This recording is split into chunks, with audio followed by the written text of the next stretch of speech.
কিছু বলবে ভাবি? আপনার জন্য মা এগুলো পাঠিয়েছেন। দাও।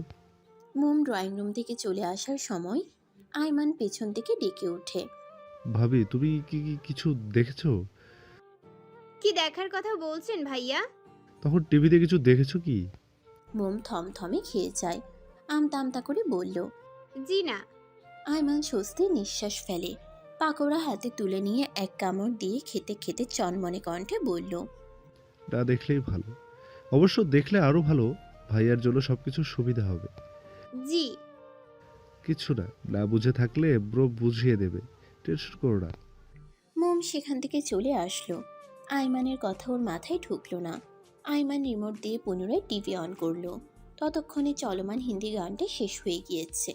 এই নিয়ে আয়মানের আফসোসে শেষ নেই। কে বলেছিল এখন পাকোড়া নিয়ে আসতে? আয়মান বলেছিল? বলেনি তো। তাহলে কেন আসলো? আসলো তো আসলো, একেবারে কিসিং সিনে আসতে হলো। আশ্চর্য, দেশে কি মানবতা বলতে কিছু নেই? নিষ্পাপ একটা বাচ্চাকে এভাবে কষ্ট দেওয়ার কোনো মানে হয়? কষ্টে ভরা মন নিয়ে আয়মান টিভির চ্যানেল পাল্টাচ্ছে, যদি আবার কোনো রোমান্টিক গান চোখে পড়ে সে আশায়। দুপুরে সবাই মিলে একসাথে খেতে বসেছে। আগুনের ফ্ল্যাটের ডাইনিং টেবিলটা বেশ ভালোই বড়, 6 জনের জন্য পারফেক্ট। আগুন ভীষণ তৃপ্তি করে খাচ্ছে। মায়ের হাতের রান্না তার বরাবরই পছন্দের। রাশেদ আসার পর আগুনের সাথে তেমন কথা বলেননি। যতটুকু বলেছেন সবই মোমের ব্যাপারে। তবে ছেলের প্রতি তিনি খুশি। মোম কোনো অভিযোগ করেনি। উল্টো আগুন যে কতটা যত্নশীল সেটা জানিয়েছে। যত্নশীলের কথাটা অবশ্য মিনার থেকে জানতে পেরেছেন। তার মানে আগুন মোমকে ভালো রাখার চেষ্টা করছে। বিষয়টিতে তিনি চরম আপ্লুত। খাওয়া শেষ করে রাশেদ রুমে চলে গেলেন। মিনা সবকিছু গুছিয়ে তিনিও চলে গেলেন। ময়ূরী মোমের সাথে আগুনের রুমে আসলো। বসে বসে গল্প গুজব করছে। আগুন আয়মান দুজন ড্রয়িং রুমে বসা। মোটা একটা বই নিয়ে আগুন সোফায় বসলো। মনোযোগ দিয়ে একের পর এক পৃষ্ঠা উল্টে কিছু খুঁজছে। টিভিতে দুপুরে নিউজ চলছে। আয়মানের রাগ হচ্ছে। খাওয়ার পর কেউ নিউজ দেখে? কোথায় ভালো দেখে একটা রোমান্টিক ইংলিশ মুভি দেখবে, সেটা থেকে আইডিয়া নিয়ে বউয়ের সাথে রোম্যান্স করবে। তা না করে খবর দেখছে। এরকম নিরামিষ মার্কা জামাই হলে বউ 4 দিনও টিকবে না। কিন্তু আইমান এমনটা কখনোই হতে দিবে না। এমনিতেই বউ ছাড়া এতিম হয়ে আছে। বউকে কোনো অভিযোগ করার সুযোগ দিবে না। সারাক্ষণ আদরের উপর রাখবে। এত আদর করবে যেন পাশের বাসার আন্টিরাও ওর বউকে দেখে হিংসা করবে আর বলবে, ইস, আমার স্বামী যদি আইমানের মতো হতো। ব্রো একটা কথা বলার ছিল। আগুন বইয়ের পাতায় নজর রেখেই জবাব দিল। বল। বলছিলাম কি, তুমি যদি আমাকে হেল্প করো তাহলে আমিও তোমাকে হেল্প করব। ঠাস করে বল বন্ধ করে ভ্রুকুচকে আইমানের দিকে তীক্ষ্ণ দৃষ্টিতে তাকায়। ভাইয়ের চাহনি দেখে আইমান ভরকে গেল। ব্যগ্র কণ্ঠে বলল, এভাবে তাকিও না, আমার লজ্জা লাগে। এরকম চাউরিতে ভাবিকে দেখো, আমাকে না। আগুন চোয়াল শক্ত করে দাঁতে দাঁত চেপে বলল। ফাজলামি বাদ দিয়ে যা বলার সরাসরি বল, মেজাজ খারাপ করবি না। আয়মান শুকনো ঢোক গিলে আমতা আমতা করে বলে উঠল, রেগে যাচ্ছ কেন? একদম ধমকাবে না। ধমক দিলে বলবো না। তোর এসব ফালতু কথা শোনার সময় নেই। আয়মান বাঁকা হেসে জবাব দিল। শুনবে না ভালো কথা? দেখো, পরে আবার আফসোস করো না। আয়মানের কথায় আগুন সিরিয়াস হয়ে তার দিকে তাকায়। রাশভারী কণ্ঠে জানতে চাইল, কি হয়েছে বলতো? Anything serious? নাথিং সিরিয়াস, তবে আবার সিরিয়াসও। হেয়ালি না করে বলবি এক্স্যাক্টলি কি বলতে চাস। এই মাসের 8 তারিখে ভাবির জন্মদিন। চমকে যায় আগুন। মোমের জন্মদিন? আর ও জানে না। আয়মান না বললে হয়তো জানতেও পারতো না, আর না জানার চেষ্টা করত। তুই কিভাবে জানলি? আসার সময় মা ময়ূরীকে বলেছিল, তখন শুনেছিলাম। কি সব প্ল্যান আছে নাকি? ও, খেপে উঠল আয়মান। চাপা রাগ দেখিয়ে বলল, ওহ, মানে তুই ভাবিকে সারপ্রাইজ দিবি না? আগুন ভাবলিসহীন ভাবে বলল, সারপ্রাইজ দেওয়ার কি আছে? যাকগে, এবার বল তোর কি হেল্প চাই। সময় আসুক তখন বলবো। এতটুকু বলতে পারি, মেয়ে ঘটিত ব্যাপার। আগুন চোখ রাঙিয়ে তাকায়। কিছু করা কথা শোনাতে চেয়েও শোনালো না। আগুনের মস্তিষ্কের ভেতর এখন মোমের জন্মদিনের তারিখ ঘুরছে। বিকেলে সবাই চলে গিয়েছে আগুনের ফ্ল্যাট থেকে। মোম থাকতে বলেছিল, মিনা না করে দিয়েছেন। মানুষ 6 জন, রুম 2টা। একটাতে আগুন মোম থাকলে অন্যটিতে মিনা আর রাশেদ, বাকি রইল ড্রয়িং রুম। সেখানে ময়ূরী আইমান অ্যাডজাস্ট করে কিভাবে থাকবে? সত্যি বলতে মিনার থাকতে ইচ্ছে করছিল, কিন্তু রাশেদের কথায় আর কিছু বলতে পারেননি। অন্ধকারাচ্ছন্ন রাত, আজ আকাশে চাঁদের দেখা নেই। চারপাশে ঘুটঘুটে অন্ধকারে ছেয়ে আছে। বাইরে জোরে বাতাস বইছে। বারান্দার দরজা খোলা, সেখান থেকে শন শন করে বাতাস রুমের মধ্যে প্রবেশ করছে। মোম গুটিসুটি হয়ে পেটের উপর বালিশ রেখে বিছানায় বসে আছে। আগুন কিছু কাগজপত্র একটা ফাইলে গুছিয়ে রেখে বারান্দার দরজা আটকে বিছানায় এসে বসেছে। আগুনকে দেখে মোম নড়েচড়ে বসলো। আগুন ভ্রুকুচকে চেয়ে আছে, গম্ভীর কণ্ঠে বলল। কিছু বলবে? মোম যেন আগুনের কথার অপেক্ষাতেই ছিল, হাস্যোজ্জ্বল মুখে বলল। আজকের সময়টা অনেক ভালো কেটেছে, সবাই মিলে কত মজা হলো, বলুন। তুমি খুশি? মোম অধরে হাসি বজায় রেখে উত্তর দেয়। খুব খুশি। কিন্তু আমি খুশি না। মোমের হাসি মুছে গেল, মায়া ভরা নয়নে চেয়ে শুধালো। কেন? আমি পাশে বসাতে তুমি দূরে সরে গিয়েছো কেন? মোম মুখ কালো করে বলল। দূরে কোথায় সরেছি? তখন তো এমনি আপনাকে জায়গা করে দিয়ে নড়ে চড়ে বসলাম। আচ্ছা, তাহলে এখন আরেকটু কাছে ঘেঁষে বসি। মোম মাথা নেড়ে সাই জানালো। আগুন সত্যি সত্যি একদম মোমের শরীরের সাথে লেগে বসে পড়ল। আগুনের সংস্পর্শে মোমের শরীর ঝাঁকুনি দিয়ে উঠল। আগুন মোমের তুলতুলে নরম একটা হাত নিজের শক্ত হাতের মুঠোয় নিয়ে নীরের স্বরে বলে উঠল। মোম, মনে করো আমি তোমাকে কোনো সারপ্রাইজ দিলাম, তো তুমি এর বিনিময়ে আমাকে কি দেবে? মোম গোমরা মুখে চঞ্চল কণ্ঠে বলল। আপনি সব সময় দেওয়া নেওয়ার কথা কেন বলেন? কিছু হলেই আমি কি পাবো, আমাকে কি দেবে বিনিময় ছাড়া? আপনি কিছু বোঝেন না। আগুনের মেজাজ খারাপ হলো, গম্ভীর কণ্ঠে বলল। এটা সবার ক্ষেত্রে না, এই বিনিময়ের ব্যাপারটা শুধু তোমার ক্ষেত্রে প্রযোজ্য। তোমাকে আমি কোনো কিছুই ফ্রিতে দিব না। তোমাকে কোনো জিনিস দিলে সেটার বিনিময়ে তোমাকেও আমাকে অন্য কিছু দিতে হবে। মোম অবুঝের মতো প্রশ্ন করে। কি দেব? আগুন ফট করে নিজের হাতের মুঠোয় থাকা মোমের হাতটা উঠিয়ে হাতের উল্টো পিঠে ঠোঁট ছুঁয়ে দেয়। মোম হকচকিয়ে যায়। আগুন তার বলিষ্ঠ এক হাত বাড়িয়ে মোমের মসৃণ কোমর চেপে নিজের আরও কাছে নিয়ে আসে। কপালে কপাল ঠেকিয়ে নেশাক্ত গলায় বলল। এমন কিছু যেটা তোমার আমার মধ্যকার সম্পর্কের সকল দূরত্ব ঘুচিয়ে দেবে। দুজনের তপ্ত নিঃশ্বাস খুব কাছে থেকে শোনা যাবে। আমি চাইবো তুমি নিজে থেকে বোঝো, জানো, কিন্তু আমি কখনো তোমাকে মুখ ফুটে তা বলতে পারবো না। তবে সেটা তোমাকে অনুভব করানোর চেষ্টা করতে পারবো। হৃদয় নিগ্রানো মনের গহীনের প্রেমময় উষ্ণ উত্তাপে ঝলসে দিতে পারবো। মধ্যরাতে সব কিছু যেমন নিস্তব্ধতায় ছেয়ে থাকে, ঠিক তেমনি বদ্ধ কক্ষে দুজন নরনারীর শ্বাস প্রশ্বাস ব্যতীত আর কিছুই শোনা যাচ্ছে না। আগুনের এমন হুট করে কাছে আসায় মোমের ছোট্ট সত্তা কেঁপে ওঠে, গলা শুকিয়ে আসছে, বুকের ভেতর হৃৎপিণ্ডটা বেরিয়ে আসতে চাচ্ছে, হাত পায়ে মৃদু কম্পনের সৃষ্টি হয়েছে। আগুনের শক্ত হাতের মুঠোয় থাকা মোমের নরম হাতের সেই কম্পন টের পায় সে। আগুনের চোখ দুটো বন্ধ ছিল, চোখ খুলে তড়িৎ বেগে মোমের থেকে ছিটকে দূরে সরে যায়। পুনরায় চোখ বুঝে জোরে জোরে শ্বাস টেনে নিজেকে শান্ত করার চেষ্টা করে।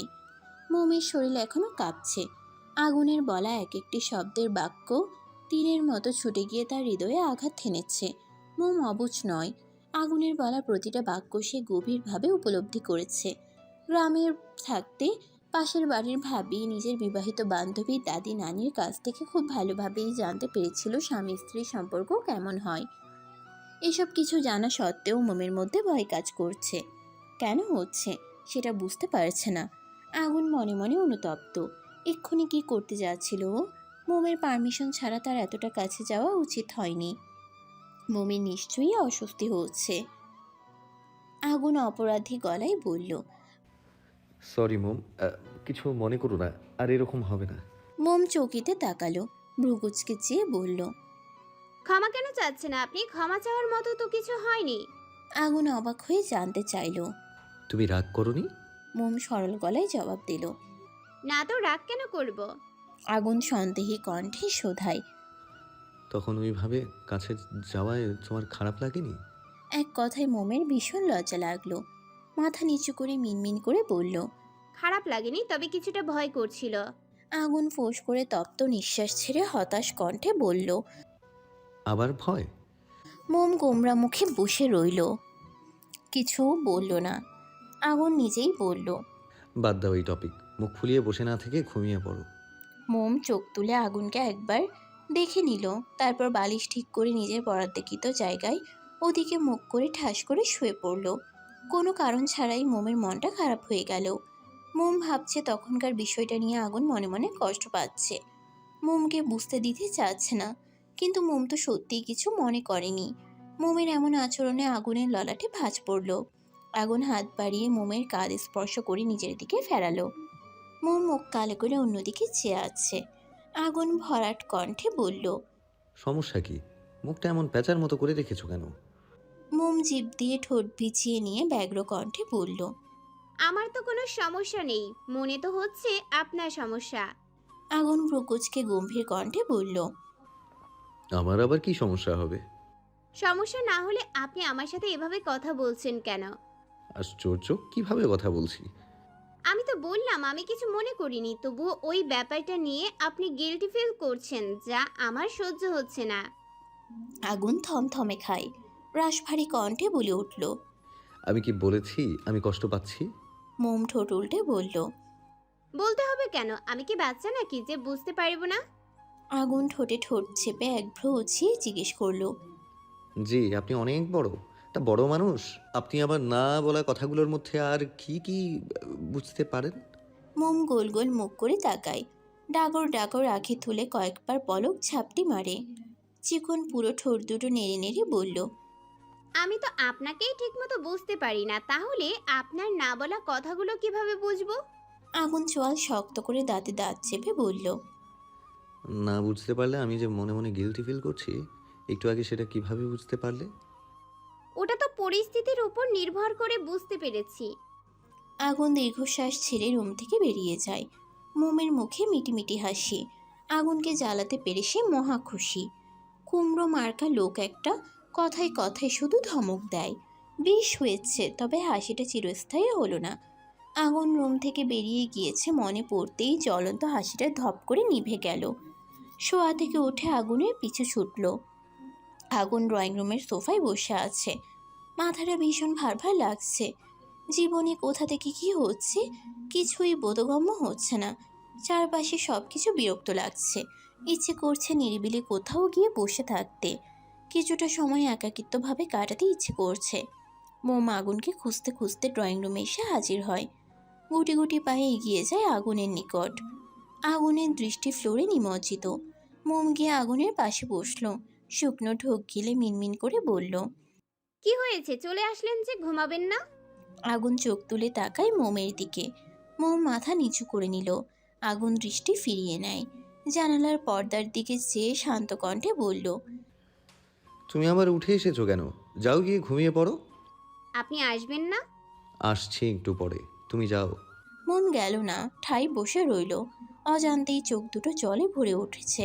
সব কিছু অগোছালো মনে হচ্ছে, কেমন রুদ্ধশ্বাস অনুভূতি হচ্ছে।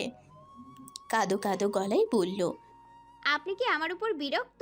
আমার কোনো কথায় কষ্ট পেয়েছেন কি? কি করেছি বলুন না, এমন চুপচাপ বসে আছেন কেন? মোমের আকস্মিক কান্নায় আগুন হতভম্ব হয়ে গেল। ললাটে প্রগাঢ় ভাঁজ পড়ল। ভ্রুকুচকে শান্ত দৃষ্টিতে তাকিয়ে আছে। তীক্ষ্ণ দৃষ্টিতে চেয়ে মোমের আপাত মস্তক পর্যবেক্ষণ করলো। ফোঁস করে নিঃশ্বাস ছেড়ে ভারী গলায় বলল। আমি ঠিক আছি, আর তোমার উপর কোনো বিরক্তও হইনি। অল্পতেই ভয় পাওয়া, কান্না করা এরকম ছিচকাদুনে বউ আমার পছন্দ নয়। মোম নাক টেনে টলমল চোখে চেয়ে মায়াভরা কণ্ঠে বলল। আপনি আমার থেকে দূরে থাকলে আমার ভালো লাগে না মাস্টার মশাই। আপনার রাগী গম্ভীর লুকটাই আমার ভালো লাগে। আপনাকে জ্বালালে আপনি বরং আমাকে বকুনি দিয়েন, তবুও রাগ করে থাকবেন না। মোমের কথায় আগুন আশ্চর্য হয়ে গিয়েছে। কাকে বোঝালো এতক্ষণ? রেগে যাওয়ার প্রশ্ন কোথা থেকে আসছে? আগুন চোয়াল শক্ত করে গম্ভীর কণ্ঠে বলে উঠল। আচ্ছা, একটা কথা বলো তো, তোমার সমস্যা কি?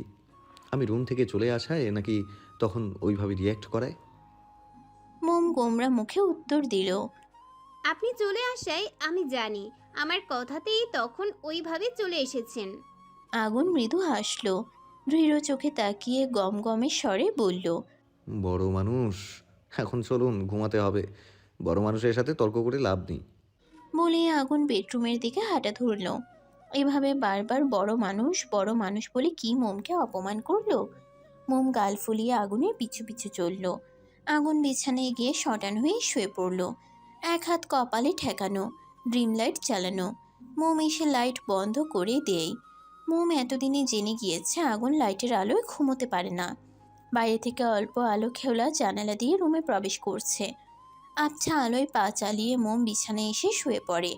মোমের ঘুম আসছে না, এপাশ ওপাশ করছে। তক্ষুনি আগুনের গম্ভীর কণ্ঠ ভেসে আসে। বুকে ঘুমোবে? মোম দ্বিধা করল না, তড়িৎ বেগে ছোট্ট মাথাটা এলিয়ে দিল পুরুষালী প্রশস্ত বুকে। আগুন এক হাত বাড়িয়ে আগলে নিল সহধর্মিণীকে। মোমো পেলবো এক হাত দিয়ে আগুনকে জড়িয়ে ধরল। হ্যালো আগুন, কোথায় তুই? আগুন এক হাতে ড্রাইভিং করতে করতে উত্তর দিল, গাড়িতে, কলেজে যাচ্ছি। কোনো দরকার?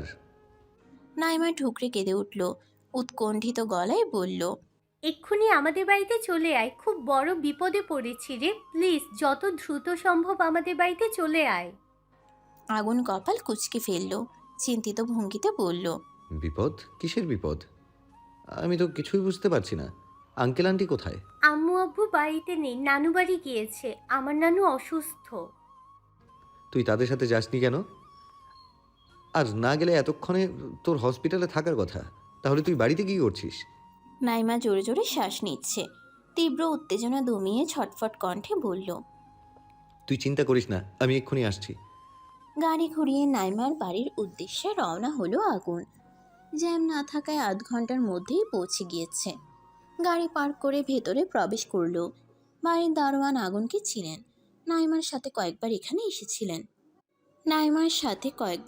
এসেছিল, তাই আর কিছু জিজ্ঞাসা করেননি। আগুন কয়েক কদম এগিয়ে পুনরায় পিছু ফিরে চাইল। দারোয়ানকে উদ্দেশ্য করে বলল, চাচা, বাড়ির আশেপাশে অপরিচিত কাউকে দেখেছিলেন কি?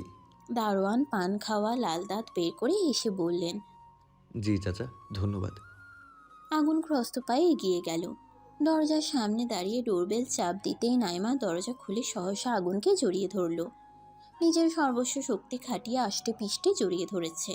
নাইমার কাজে আগুন কিং কর্তব্য বিমূঢ় হয়ে গিয়েছে।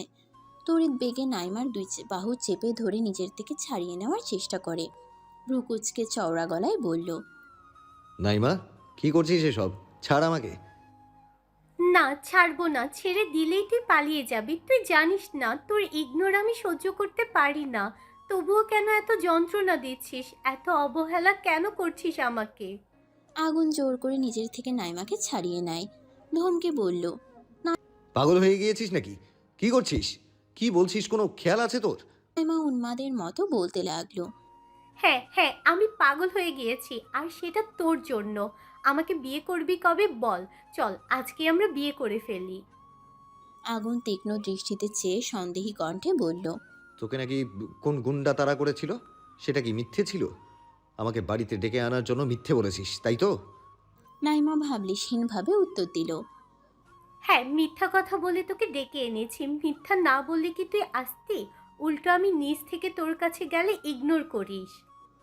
সহসা আগুনের চোয়াল শক্ত হয়ে ওঠে। রাগে শরীরের গরম রক্ত টকবগিয়ে উঠছে। হাত দুটো মুঠো করে নেয়। দাঁতে দাঁত চেপে বলল, এরকম পাগলামোর মানে কি? তুই জানিস না এটা আমার কলেজ টাইম? নাইমা আগুনের কাছে এসে হাত বাড়িয়ে তার একগাল ছুঁয়ে মোহনীয় কণ্ঠে বলে উঠল, তুই কেন বুঝতে পারছিস না? আমি তোকে ভালোবাসি। একবার আমার হয়ে দেখ, তোকে আমার ভালোবাসার জাতাকলে মুড়িয়ে রাখবো। আগুন হাত সরিয়ে নেয়।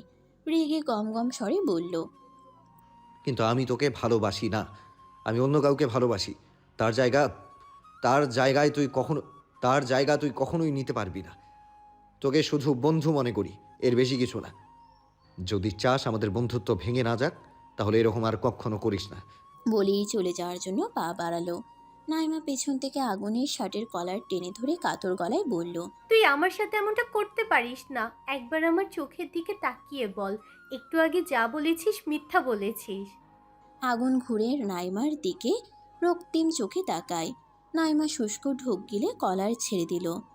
আগুন চোয়াল শক্ত করে গম্ভীর কণ্ঠে বলল, দ্বিতীয়বার আমার কলার ধরার সাহস করিস না, তাহলে এর পরিণাম খুবই খারাপ হবে।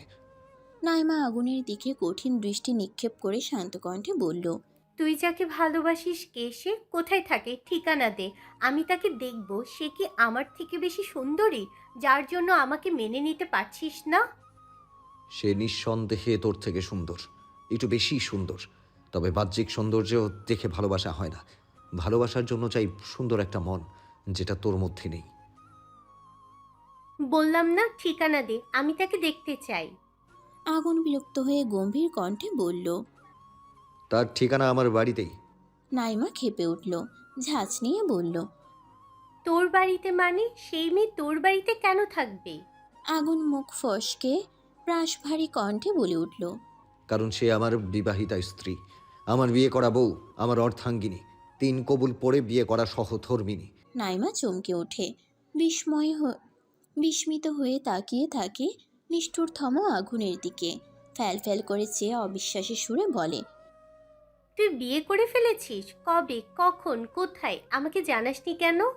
আগুন ফোঁস করে নিঃশ্বাস ছেড়ে বলল, জানানোর প্রয়োজন মনে করিনি, তাই জানাইনি। এখন তো জেনে গিয়েছিস, আমাকে যেতে হবে। অলরেডি অনেক লেট হয়ে গিয়েছে। এটা নিয়ে আর কোনো বাড়াবাড়ি করিস না, আসছি। আগুন চলে গেল। নাইমা দরজা ঘেঁষে ফ্লোরে বসে পড়ে, চিৎকার করে কেঁদে ওঠে। কাঁদতে কাঁদতে ক্রোধান্বিত কণ্ঠে বলে উঠল, তোকে আমি ছাড়বো না আগুন। তোর জন্য আমি আজ পর্যন্ত বিয়ে করিনি। তোর কথা ভেবেই আমার দিন শুরু হয়, রাত কাটে। আর সেই তুই আমাকে এত বড় ধোঁকা দিলি? কিভাবে পারলি এমনটা করতে? তুই আমার ফিলিংস নিয়ে খেলেছিস, আমাকে কষ্ট দিয়ে তুই বউ নিয়ে ফুর্তি করে বেড়াবি, আর আমি সেটা চেয়ে চেয়ে দেখবো? এরকমটা ভেবে থাকলে তুই ভুল ভাবছিস। যেই যন্ত্রণা আমি পাচ্ছি, সে একই যন্ত্রণা তোকেও ভোগ করতে হবে। ঘড়ির কাঁটা প্রায় দুপুরের কাছাকাছি। সূর্যের উত্তাপে সতেজতায় ঘেরা গাছের পাতাগুলো কেমন নেতিয়ে পড়েছে। নেই কোনো হিমশীতল বাতাস। পিচ ঢালা রাস্তাটা এতটাই উত্তপ্ত হয়ে আছে যেন মনে হচ্ছে কেউ জ্বলন্ত কয়লা সেখানে ঢেলে দিয়েছে। তীব্র গরমে কাঠফাটা রোদে কাজ করা পরিশ্রমী মানুষগুলোর গলা শুকিয়ে আসছে। তবুও তারা কেউ থেমে নেই, ক্ষুধা নিবারণের জন্য দুমুঠো ভাতের আশায় অক্লান্ত পরিশ্রম করে চলেছে। খোলা আকাশে কাকপক্ষীর দেখা নেই। হয়তো তারা তীব্র রোদের উত্তেজনা থেকে বাঁচতে ছায়াময় আশ্রয়স্থলে আশ্রয় নিয়েছে। গাড়ি চালাতে চালাতে আশেপাশের এমন অনেক কিছুই অবলোকন করছে আগুন। আজকে আর কলেজে যায়নি। নাইমাদের বাড়ি থেকে বেরিয়ে সোজা নিজস্ব ফ্ল্যাটের উদ্দেশ্যে রাস্তা ধরেছে। মাথা গরম হয়ে গিয়েছে, রাগ হচ্ছে প্রচুর। কিন্তু রাগটা কার প্রতি? নিজের উপর, নাইমা, নাকি মোমের উপর? কিছুই বোধগম্য হচ্ছে না। রাগ নিয়ে কলেজে গেলে সে রাগ স্টুডেন্টদের উপর যদি ছাড়ে, তখন তো শুধু শুধু একটা সিন ক্রিয়েট তৈরি হবে। সেজন্য আজকে আর কলেজে গেল না। তবে আগুন এটা বুঝতে পারছে, বন্ধু বলে নাইমাকে এতদিন এতটা প্রশ্রয় দেওয়া উচিত হয়নি। আজকে তো বাড়াবাড়ি করার সীমা লঙ্ঘন করেছে। আগুনের এখন ভয় হচ্ছে। স্কুল লাইফ থেকে নাইমাকে চেনেও, নাইমার স্বভাব সম্পর্কেও ভালোই অবগত। নাইমা ভীষণ জেদি একরোখা একটা মেয়ে। নিজের স্বার্থে সে সব কিছুই করতে পারে। মোমকে সাবধানে দেখে রাখতে হবে। নাইমার চোখে মোমকে পড়তে দেওয়া যাবে না। আগুনের শরীর ভীষণ ক্লান্ত লাগছে। বাসায় এসে ফ্রেশ না হয়ে বিছানায় গায়ে দিল। প্রচণ্ড মাথা ব্যথা করছে। হয়তো গরমের কারণেই এমনটা হয়েছে। আগুনের এত জলদি বাসায় আসে মোম কিঞ্চিত অবাক হয়েছে। আগুনের ক্লান্ত মুখশ্রীর দিকে তাকিয়ে রান্নাঘরে চলে গেল। ফ্রিজ থেকে ঠান্ডা পানি আর লেবু বের করে শরবত বানিয়ে রুমে আসলো। আগুন উপর হয়ে শুয়ে আছে। মোম নরম কণ্ঠে ডাকলো, শুনছেন, আপনার কি শরীর খারাপ লাগছে? একটু কষ্ট করে উঠুন, এই শরবতটুকু খেয়ে নিন, ভালো লাগবে। আগুন কোনো প্রতিক্রিয়া দেখালো না, নড়লও না। যেমনভাবে শুয়েছিল তেমনভাবেই শুয়ে আছে। মোমের চিন্তা বাড়ল। চঞ্চল পায়ে কাছে গিয়ে আগুনের কপালে হাত দিয়ে চেক করলো। না, চিন্তার কোনো কারণ নেই। শরীর ঠান্ডাই আছে। মোম জানে প্রচণ্ড গরমে মানুষের জ্বর চলে আসে। মোম পুনরায় মিহি কণ্ঠে ডেকে উঠল, মাস্টারমশাই, দয়া করে একবার উঠুন, শার্ট তো ঘামে ভিজে গিয়েছে, চেঞ্জ করে আসুন, ঠান্ডা লেগে যাবে। আগুন উঠে বসলো। শরবতটুকু খেয়ে ফ্রেশ হতে চলে গেল। মোম বিছানায় বসে আছে। ফ্রেশ হয়ে এসে কথাবার্তা ছাড়াই মোমের কোলে মাথা দিয়ে শুয়ে পড়ল। মোম চৌকিতে তাকালো। আগুন মোমের হাত দুটো টেনে মাথায় রাখলো। মোম অবাক হয়ে তাকিয়ে আছে আগুনের মুখের দিকে। আগুন ভ্রুকুচকে চেয়ে শান্ত কণ্ঠে বলল, মাথা ব্যথা করছে। ব্যাস, আর কিছু বলতে হলো না।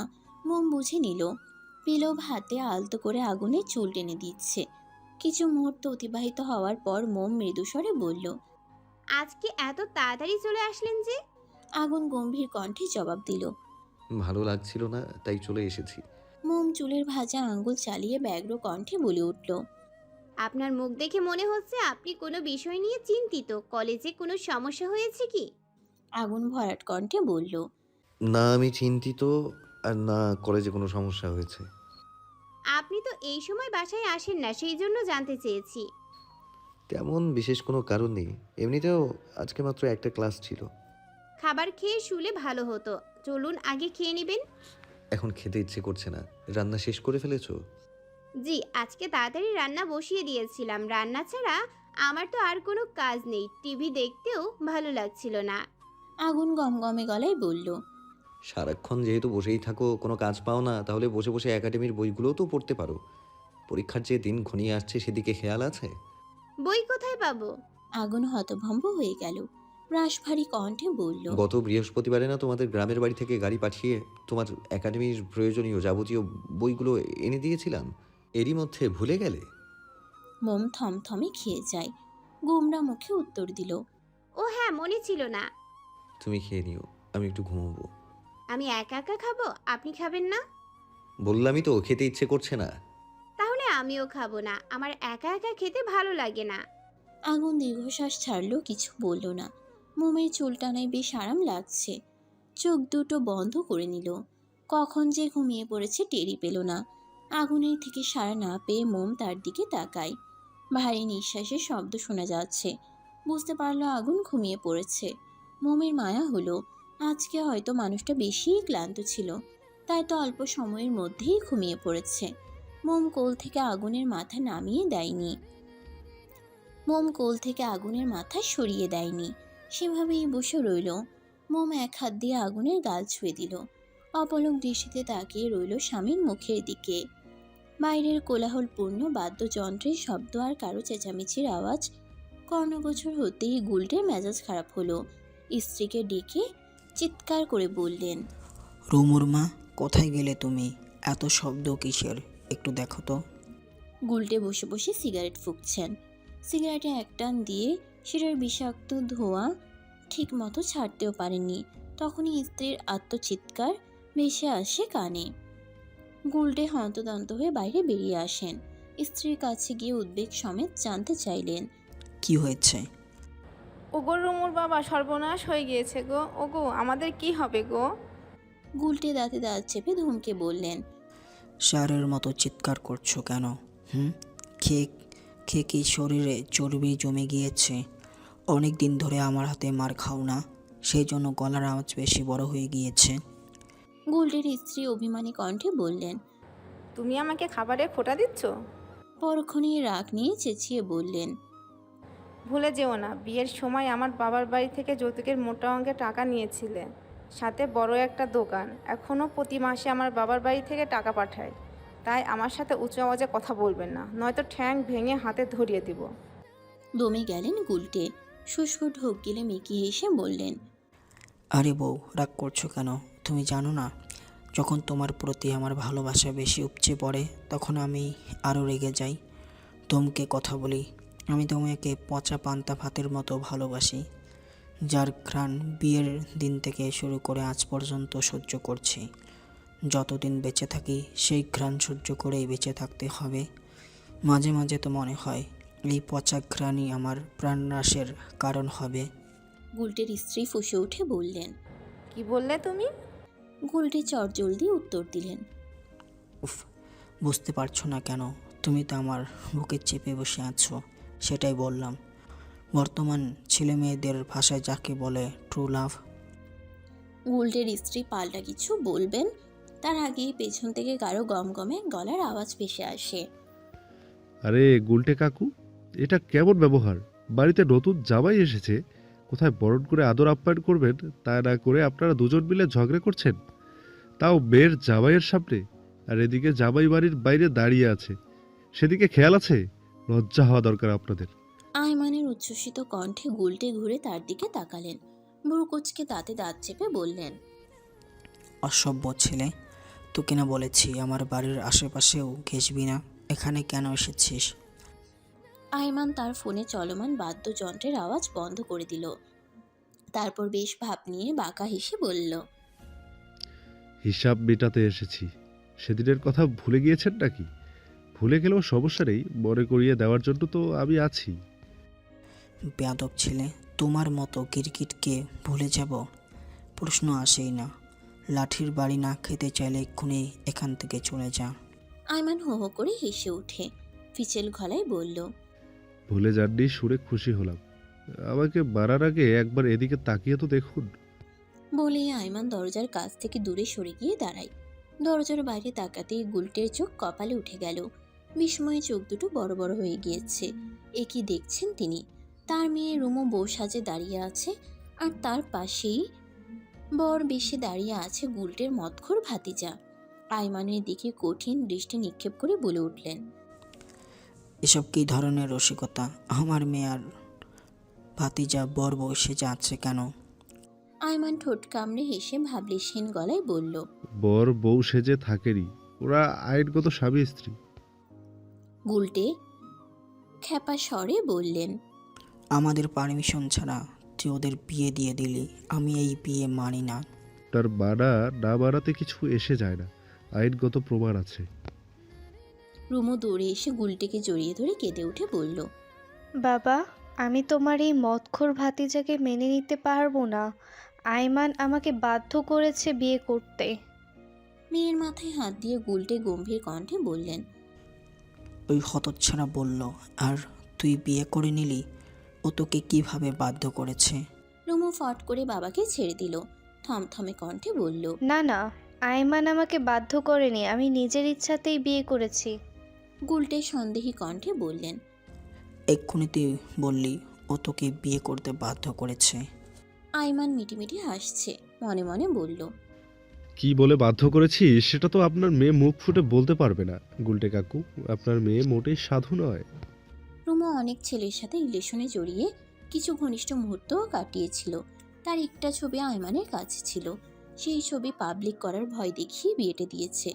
তাছাড়া গোল্ডের ভাতিজা রিমন নেশা করলেও মেয়ে ঘটিত কোনো ব্যাপার তার সাথে নেই। রিমন রুমুকে পছন্দ করত। নেশাখোর বলে সাহস করে সে কথা রুমুকে বলতে পারেনি। আইমান তাকে বলেছে বিয়ে করলে নেশা করা ছেড়ে দিতে হবে। রিমন মেনে নিয়েছে তার কথা। আইমান মূলত গুলটে কাকুকে শিক্ষা দেওয়ার জন্যই রুমুর বিয়েটা রিমনের সাথে দিয়েছে। আইমান ধমকে বলল, আহা, এসব কথা এখন বলে কি লাভ? যা হওয়ার তা হয়ে গিয়েছে। এখন যান, মেয়ে জামাইকে ঘরে নিয়ে বাসনের ব্যবস্থা করুন। রিমন গুলটের কাছে এসে শটান হয়ে দাঁড়িয়ে বুক ফুলিয়ে বলল, ও গুলটে কাকু, এমন করছেন কেন? আমাদের মেনে নিন। মদ খাই, জুয়া খেলতে পারি তাই বলে কিন্তু আমি খারাপ ছেলে না। চিন্তা করবেন না, আপনার মেয়েকে সুখেই রাখবো। যে শুধু যৌতুক স্বরূপ আপনার টাকাই মদ খাবো, এর বেশি আপনার 1 টাকাও খরচ করব না। পাক্কা প্রমিস। গুলটে রেগে কিছু বলতে চাইলেন, তার আগেই আইমান দাঁতে দাঁত চেপে বলল, হুম, দুলহা মিয়া, কথার নড়চড় আমি পছন্দ করি না। আমাদের আমাদের কি ডিল হয়েছিল মনে আছে তো? জি জি ভাই, মনে আছে। That's good. তা বউকে সামলে রাখতে পারবে তো? তেরামি করলে মাঝে মাঝে তোমার শ্বশুরের মতো উত্তম মাধ্যম দেবে, বুঝতে পেরেছো? রিমনের চোখ দুটো চকচক করে উঠল। কৃতজ্ঞতা স্বরূপ বোকা বোকা হাসি দিয়ে বলল, খুব পারবো ভাই। আচ্ছা, আমি তাহলে এখন আসি। ভাই, আমার এত বড় উপকার করলেন, আর কিছু না খেয়েই শুকনো মুখে চলে যাবেন? 1 গ্লাস শরবত অন্তত খেয়ে যান। আইমান বিদ্রুপ হেসে বলল, তোমার মনে হয় তোমার শ্বশুর আমাকে কিছু খাওয়াবেন? শরবত তো দূরে থাক, 1 গ্লাস সাদা পানিও খাওয়াবেন না। ঠিক বলেছেন, আমার টাকা থাকলে আমি নিজেই আপনাকে খাওয়াতাম। তবে আপনি খুব ভালো মানুষ ভাই। দোয়া করি আপনার জীবনে ভালো কোনো মেয়ে আসুক। আর পাম দিস না ভাই, এত পাম দিলে কখন জানি ফেটে যায়। পরক্ষণে ঠোঁট উল্টে কাদো কাদো মুখ করে বলল, আজ আর রাতে ঘুম আসবে না রে। যতবারই চোখ বন্ধ করব ততবারই আজ যে তোমাদের বাসর সেই কথা স্মরণ হবে। দেশ স্বাধীন হয়ে কী লাভ? স্বাধীন দেশে বসবাস করেই বা কী লাভ হয়েছে? অন্যের বিয়ে দিয়ে বাসরের ব্যবস্থা পর্যন্ত করে দিতে পারছি, অথচ নিজের বাসরের ব্যবস্থা করতে পারছি না। আজ রাতে হবু বউকে খুব মিস করব। আঁকা বাঁকা কাঁচা মাটির রাস্তা দিয়ে ছন্ন ছাড়া মানুষের মতো হেঁটে চলেছে এক নারী। বুকে তার অসহ্য যন্ত্রণা, দিক শূন্য হয়ে কোন দিকে যাচ্ছে সেদিকে তার কোনো খেয়াল নেই, নেই কোনো নির্দিষ্ট গন্তব্য। হাঁটতে হাঁটতে বড়সড় এক ঝিলের কাছে এসে থামলো। জায়গাটা অত্যন্ত নিরিবিলি, আশেপাশের কোনো মানুষ নজরে আসছে না। ঝিলের আইলগুলোতে বিভিন্ন ধরনের ফল গাছ লাগানো। গাছগুলো খুবই ছোট ছোট, দেখে মনে হচ্ছে কিছুদিন আগে লাগানো হয়েছে। ঝিলটিও দেখতে নতুন মনে হচ্ছে। ঝিলটির একপাশে অল্প বিস্তার জায়গা নিয়ে সবজির বাগান রয়েছে। সবজি গাছগুলো নিজস্ব শাখা প্রশাখার বিস্তার ঘটিয়ে চারপাশে বেড়ে দেওয়া সবজি গাছগুলো নিজস্ব শাখা প্রশাখার বিস্তার ঘটিয়ে চারপাশে বেড়া দেওয়া নেটের জাল আঁকড়ে ধরেছে। ঝিলের মধ্যে থাকা স্বচ্ছ পানিতে কিছু সংখ্যক মাছ ভেসে উঠে লাফিয়ে লাফিয়ে পুনরায় স্বচ্ছ পানির অতল গহ্বরে হারিয়ে যাচ্ছে। ঝিলের একপাশে দাঁড়িয়ে এই সকল বিষয়গুলো অবলোকন করে চলেছে নাইমা। কয়েক কদম এগিয়ে মাঝারি সাইজের কিঞ্চিত পাকানো একটা নারকেল গাছের সামনে এসে দাঁড়ায়। গাছটার সাথে হেলান দিয়ে চুপ করে দাঁড়িয়ে থাকে। লম্বা শ্বাস টেনে চোখ দুটো বন্ধ করে নেয়। মুহূর্তে অক্ষি কোটর জলে ভরে ওঠে। চোখের সামনে ভেসে ওঠে আগুনের মুখ। কানে বাজতে থাকে আগুনের বলা সেই তিক্ত যন্ত্রণাদায়ক বাক্য। নাইমা সহ্য করতে পারছে না, কিছুতেই পারছে না। মাথায় যন্ত্রণা হচ্ছে, বুকটা পুড়ছে। বুকের মধ্যে আগুন নামক বেইমানির জন্য আগুন জ্বলছে দাউ দাউ করে। নাইমা চোখ খুলে উন্মুক্ত আকাশের দিকে তাকিয়ে চিৎকার করে কেঁদে ওঠে। দু হাতে মাথার চুলগুলো মুঠো করে খামছে ধরে। ঠাস করে হাঁটু ভেঙে বসে পড়ল নিচে। একটা গাছের শিকড় হাঁটুর নিচে পড়ায় বেশ ব্যথা পেল। নাইমা পাত্তা দিল না। বুকের ভেতর যে ব্যথার সৃষ্টি হয়েছে তার কাছে এই ব্যথা নিতান্তই তুচ্ছ। নিঃশ্বাস নিতে কষ্ট হচ্ছে ওর। জোরে জোরে শ্বাস টেনে কান্না মিশ্রিত গলায় ক্রোধ নিয়ে বলে উঠল, তুই কেন আমাকে বুঝতে পারলি না আগুন? আমি কি দেখতে খুব খারাপ? আমি কি দেখতে অসুন্দরী? কেন আমাকে ভালোবাসলি না? কেন আমাকে রেখে অন্য কাউকে বিয়ে করলি? কেন আমার বুকের গহ্বরে খোদাইকৃত তোর নামটা দেখতে পারলি না? কেন এইভাবে আমাকে কষ্ট দিলি? নাইমা চিৎকার করে কান্না করছে আর আকাশের দিকে তাকিয়ে আগুনের বিরুদ্ধে কত শত অভিযোগ জানাচ্ছে। তখনই ধীর গতিতে এগিয়ে এসে কেউ নাইমার পেছনে দাঁড়ালো। আগন্তুক একটা হাত নাইমার কাঁধে রেখে মৃদু আওয়াজে জিজ্ঞেস করলো, এ কি ডক্টর নাইমা, আপনি হাঁটু মুড়ে মাটিতে বসে আছেন কেন? এভাবে বসে থাকলে পা ব্যথা করবে, উঠুন। নাইমা চমকে উঠে হাত দিয়ে চোখের পানি মুছে দ্রুত উঠে দাঁড়ায়। পেছন ফিরে আগন্তুককে দেখে ভ্রু কুঁচকে ফেলল। গম্ভীর কণ্ঠে বলল, মিস্টার রাফি, আগুনের কলিগ রাইট? আপনি এখানে কি করছেন? রাফি কিঞ্চিত হেসে বলল, মাঝে মাঝেই আসি এইদিকে, নতুন ঝিল কাটা হয়েছে, ভাবলাম এসে দেখে যাই। এসে ভালোই হলো, আপনার সাথে দেখা হয়ে গেল। নাইমা কিছু না বলে চলে যাওয়ার জন্য সামনের দিকে অগ্রসর হয়। রাফি পেছন থেকে হাত টেনে ধরে। নাইমা চোয়াল শক্ত করে কঠিন দৃষ্টিতে তাকায়। রাফি হাত ছেড়ে দেয়। মেকি হেসে বলল, সরি, এখনই চলে যাচ্ছেন কেন? চলুন ওইদিকে কিছুক্ষণ বসে গল্প করি। নাইমা ঝাঁঝালো গলায় বলল, আমার গল্প করার মুড নেই। আপনার চোখ মুখ কেমন শুকনো লাগছে, দেখে মনে হচ্ছে কান্না করেছেন। নাইমা এদিক ওদিক নজর ফেরায়। নিজের দুর্বলতা কখনো কাউকে দেখাতে ইচ্ছুক নয় সে। লম্বা শ্বাস টেনে ভারী গলায় বলল, তেমন কিছু না, মন মেজাজ ভালো নেই, তাই মাইন্ড ফ্রেশ করার জন্য এখানে এসেছি। রাফি গভীর দৃষ্টিতে নাইমার দিকে চেয়ে বলল, ভালো, তবে আমি চাই আপনি আরও কাঁদুন, কাঁদতে কাঁদতে চোখ মুখ লাল করে ফেলুন। নাইমা কপাল কুঁচকে ফেলল। রাশভারী কণ্ঠে বলে উঠল, সিরিয়াসলি আপনি চান আমি যেন কান্না করি? কেন চান শুনি? রাফি মুচকি হেসে জবাব দিল, কান্না করলে যে আপনাকে কতটা সুন্দর লাগে সেটা আপনি হয়তো নিজেও জানেন না। ফুলা ফুলা চোখ, হালকা লাল হয়ে যাওয়া উঁচু নাক, যখন চোখের পানি কণাগুলো থুতনিতে এসে জমা হয় তখন দেখতে কি মিষ্টি লাগে আপনাকে।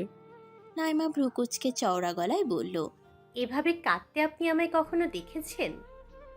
হ্যাঁ। কোথায় দেখেছেন? কবে দেখেছেন? রাফি মৃদু হাসল, মোহনীয় কণ্ঠে বলল, রোজ দেখি, তবে সেটা আমার কল্পনায়। আপনি আমাকে কল্পনা কেন করেন? ভালো লাগে তাই। নাইমার মেজাজ খারাপ হলো, দাঁতে দাঁত চেপে বলল, আপনার কেন আমাকে ভালো লাগবে? ভালো লাগার তো কোনো কারণ দেখছি না। কোনো কারণ ছাড়াই আমার আপনাকে ভালো লাগে। কেন লাগে সেটার কারণ আমি নিজেও জানি না। অদ্ভুত মানুষ তো আপনি। বিনিময়ে রাফি মুচকি হাসল। নাইমা ফের হতাশ কণ্ঠে বলল, আপনার আমাকে ভালো লাগে, তাও কোনো কারণ ছাড়াই, অথচ যার চোখে ভালো হতে চাইলাম, যাকে নিজের সবটা ভাবতাম, সেই পাষাণ মানুষটাই আমাকে বুঝলো না। রাফি বুঝতে পারল না, কণ্ঠ খাদে এনে প্রশ্ন করল, কার কথা বলছেন? কে সেই মানুষটা যে আপনার মতো সুন্দরী রমণীকে প্রত্যাখ্যান করে? নাইমা তাচ্ছিল হেসে বলল, আছে এমন একজন যার কাছে আমার অনুভূতির কোনো মূল্য নেই, বেমান একটা। রাফির দিকে তীক্ষ্ণ দৃষ্টিতে চেয়ে পুনরায় বলল, আমি সুন্দর হলে সে পাষাণ মানুষটা কেন আমাকে গ্রহণ করলো না? সেটা আমি কিভাবে জানবো? সবার তো ভালো লাগা এক না, সবার সব কিছু ভালোও লাগে না। নাইমা দীর্ঘশ্বাস ছাড়ল। রাফি ফিচেল গলায় বলল, ঝিল কি সম্পূর্ণভাবে ঘুরে দেখেছেন? দেখে থাকলে চলুন বাড়ি ফেরা যাক। না, সম্পূর্ণটা ঘুরে দেখিনি, এখন আর দেখতে চাইও না। তাহলে চলুন। হুম। নাইমার সাথে পাশাপাশি হাঁটতে দারুণ লাগছে রাফির কাছে। যতদিন ধরে নাইমাকে চিনে, আজ প্রথম এতটা কাছাকাছি দুজন। রাফির কাছে আজ দিনটা অন্যরকম লাগছে। প্রশান্তির নিঃশ্বাস ছেড়ে সময়টুকু উপভোগ করতে লাগলো সে। আগুন সচরাচর অসুস্থ হয় না, ফিটনেস বডিওয়ালা, শরীরটা সবসময় চাঙ্গা থাকে। হবে নাই বা কেন? আগুন তার শরীরের দিকে অনেক যত্নশীল, পরিষ্কার পরিচ্ছন্ন থাকতে পছন্দ করে। যথেষ্ট গুছানো মানুষ সে। অথচ দুপুরে বাসায় ফেরার পর সন্ধ্যার দিকে গা কাঁপিয়ে জ্বর চলে আসলো। ঘুমিয়ে পড়েছিল বলে দুপুরে খেতেও পারেনি, মোম নিজেও খায়নি। আগুনের মাথাটা কোলে নিয়েই বিকেল পর্যন্ত বসেছিল। যখন আগুনের ঘুম ভেঙেছে, ডুলু ডুলু চোখে চেয়ে মোমকে পরখ করছিল। ঘুমানোর আগে মোমকে যেভাবে বসে থাকতে দেখেছিল সেভাবেই বসে থাকতে দেখে ভ্রুকুচকে ফেলল। শোয়া থেকে উঠে বসে একটা হাত মোমের গালে রেখে শান্ত কণ্ঠে শুধালো, তুমি এতক্ষণ এভাবেই বসেছিলে? জি। আগুন হতভম্ব হয়ে গেল। মৃদু ধমকে বলল, কে বলেছিল এভাবে বসে থাকতে? এতক্ষণ এভাবে বসে থাকতে পা ব্যথা করেনি? জি, আমি ঠিক আছি। খেয়েছিলে? মোম মাথা নিচু করে নিল, মিনমিন করে বলল, জি না। আগুন চোয়াল শক্ত করে কঠিন গলায় বলল, খাওনি কেন? প্রায় মাগরিবের কাছাকাছি সময়। আপনিও তো খাননি। আমার সাথে তোমার তুলনা করো? একে তো চুনোপুটির মতো শরীর, তার উপর তুমি না খেয়ে বসে আছো। এতক্ষণ না খেয়ে থাকলে শরীর খারাপ করবে না? এমনিতেই তোমাকে নিয়ে টেনশনে আছি। কি চাও আমি মরে যাই? এতক্ষণ আগুনের কথাগুলো গাল ফুলিয়ে শুনছিল মোম, কিন্তু শেষের কথায় মোমের বুকে ধক করে উঠল। চমকে তাকায় আগুনের দিকে। মোমের গালে রাখা আগুনের হাতটা সরিয়ে নিজের পেলব এক হাত আগুনের দাড়িযুক্ত গালে রেখে আতঙ্কিত গলায় বলে উঠল, এসব কি বলছেন আপনি? মারা যাওয়ার কথা কেন বলছেন? আপনি আসার আগে নুডলস রান্না করে খেয়েছিলাম, সেই জন্য তেমন একটা খিদে পাইনি। আবার একা একা খেতেও ইচ্ছে করছিল না, খাইনি বলে আপনি মরার কথা বলবেন? আগুনের চোখ দুটো জ্বলছে, মাথা ব্যথা করছে না। ঘুমানোর জন্য মাথা ব্যথা কমে গিয়েছে, তবে মাথাটা প্রচণ্ড ভার ভার লাগছে। শরীরেও কেমন অসাড় হয়ে আসছে। মোমের দিকে চেয়ে শান্ত কণ্ঠে বলল, মরার কথা বলা এত ভয় পাওয়ার কি আছে? এমনিতেই আমি তোমার থেকে বয়সে অনেক বড়, প্রায় তোমার বয়সের দ্বিগুণ বয়স আমার। হিসেব অনুযায়ী তোমার আগে আমি মরে যাব, তখন কি করবে তুমি? মোমের বুক কেঁপে ওঠে। তখন দেখি কি অদ্ভুত কথাবার্তা বলে চলেছে মানুষটা। এসব বলার মানে কি? আগুন কি বুঝতে পারছে না মোমের কষ্ট হচ্ছে? মোম ফুপিয়ে কেঁদে উঠল, ব্যগ্র গলায় বলল, দয়া করে বারবার মরার কথা বলবেন না। কি হয়েছে আপনার? আজকে বাসায় ফেরার পর থেকেই কেমন মনমরা হয়ে আছেন। কিছু জিজ্ঞাসা করলে বলছেন সব ঠিক আছে। তাহলে এরকম কথা বলার মানে কি? আগুন শীতল গলায় বলল, আরে কান্না করার কি হলো? আমি এত কিছু ভেবে বলিনি। তুমি দেখছি সিরিয়াস হয়ে গিয়েছো। আমি বললেই কি মরে যাব? আর না বললে কি সারা জীবন বেঁচে থাকতে পারবো? মোম নাক টেনে টলমল চোখে চেয়ে মায়াভরা কণ্ঠে বলল, আল্লাহ যখন নিয়ে যাবেন নিবেন, তাই বলে আপনি কেন বারবার মৃত্যুর কথা বলবেন? আপনি জানেন না আপনার মরার কথা বললে মম কষ্ট পায়? আপনি কি চান মম কষ্ট পাক? শরীর খারাপ নিয়েও মোমের কথায় এক পেশে হাসল আগুন। মোমের স্নিগ্ধ মুখশ্রীর দিকে চেয়ে শান্ত গলায় বলল, জি না, আমি চাই না আমার মম কষ্ট পাক। আচ্ছা, আর বলবো না। আমার শরীরটা অবশ অবশ লাগছে, উঠে যেতে ইচ্ছে করছে না। তুমি খাবারগুলো রুমে নিয়ে আসো, এখানেই খাবো। আগুনের কথায় মোম খুশি হলো। তবে আগুনের শরীর খারাপের কথা শুনে খুশিটা দীর্ঘস্থায়ী হলো না। কপালে হাত দিয়ে চিন্তিত ভঙ্গিতে বলল, কপাল তো হালকা গরম গরম লাগছে, জ্বর আসবে নাকি? আগুন মোমের নাক টেনে ফিচেল হেসে বলল, গরমের কারণে হয়তো গরম হয়ে রয়েছে। তুমি চিন্তা করো না, ক্ষুধা পেয়েছে তো, খাবার দিবে না? মোম সহসা জিভ কাটল। চঞ্চল পায়ে দ্রুত ছুটল রান্নাঘরের দিকে। হাত চালিয়ে ঝটপট খাবারগুলো গরম করতে লাগলো। এই ফাঁকে আগুন নিয়ে অল্প সময় নিয়ে এই ফাঁকে আগুন নিয়ে গি- এই ফাঁকে আগুন গিয়ে অল্প সময় নিয়ে গোসল করে আসলো। যদিও সকালে গোসল করে কলেজে যায়, তবে আজকে বাসায় এসে ফ্রেশ না হয়ে বিছানায় গায়ে দিয়ে দিয়েছিল। ঘামযুক্ত ভেজা শার্ট এতক্ষণে শুকিয়ে গিয়েছে। শরীরের বাইরের কিঞ্চিত ধুলাবালি লেগে আছে। তার উপর নাইমা তখন ওইভাবে জড়িয়ে ধরেছিল, তাই এখন গোসল করা আবশ্যক। মোম খাবার নিয়ে এসে দেখে আগুন ভেজা চুল মুছছে। খাবারগুলো বিছানায় রেখে আগুনের পাশে এসে গোমরা মুখে বলল, এই সন্ধ্যার সময় গোসল করেছেন কেন? ঠান্ডা লেগে যাবে না? এমনিতেই তো তখন গা গরম দেখেছি। আমি সহজে অসুস্থ হই না, কথা না বাড়িয়ে খাবার দাও। মোম একটা প্লেটে খাবার বেড়ে আগুনকে দিল। আগুন ভ্রুকুচকে বলল, তোমার জন্য প্লেট কোথায়? তুমি খাবে না? পরে খাবো। চুপ, কোনো কথা না। এতক্ষণ না খেয়ে আছো, আবার এখন বলছো পরে খাবে? মোম উঠে গেল। আগুন পিছন থেকে ডেকে ওঠে। কোথায় যাচ্ছ? মোম গাল ফুলিয়ে বলল। প্লেট আনতে। আগুন ফোঁস করে নিঃশ্বাস ছেড়ে বলল। আনতে হবে না, এদিকে আসো। মোম গুটি গুটি পায়ে এগিয়ে যায়। আগুনের ভরাট স্বর। বসো। মোম বসলো। আগুন ভাত মেখে এক লোকমা মোমের মুখের সামনে ধরল। মোম অবাক হয়ে চেয়ে থাকে। আগুন থমকে বলল। হা করে তাকিয়ে আছো কেন? খাও, আমিও তো খাবো নাকি? মোম খেয়ে নিল। মোম রান্না মোটামুটি ভালোই পারে। মুরগির ঝাল ঝাল কষা মাংসটা দারুণ হয়েছে। আগুন তৃপ্তি করে খেলো। খাওয়া শেষে আগুন আবার বিছানায় শুয়ে পড়ল। কি ব্যাপার, আজকে শরীরটা এমন লাগছে কেন?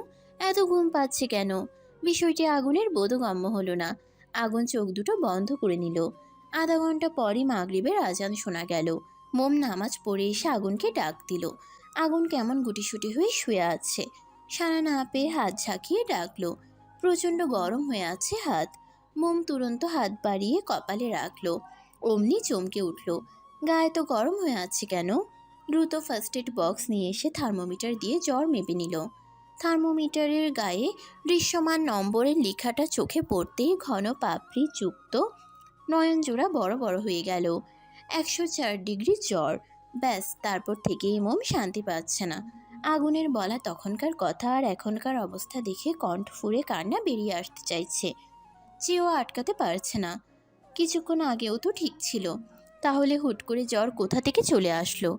মোমের চিন্তা বাড়ল। কি করবে কিছুই বুঝতে পারছে না। বাড়িতে কি ফোন করবে? মোম আগুনকে ডাকতে লাগলো।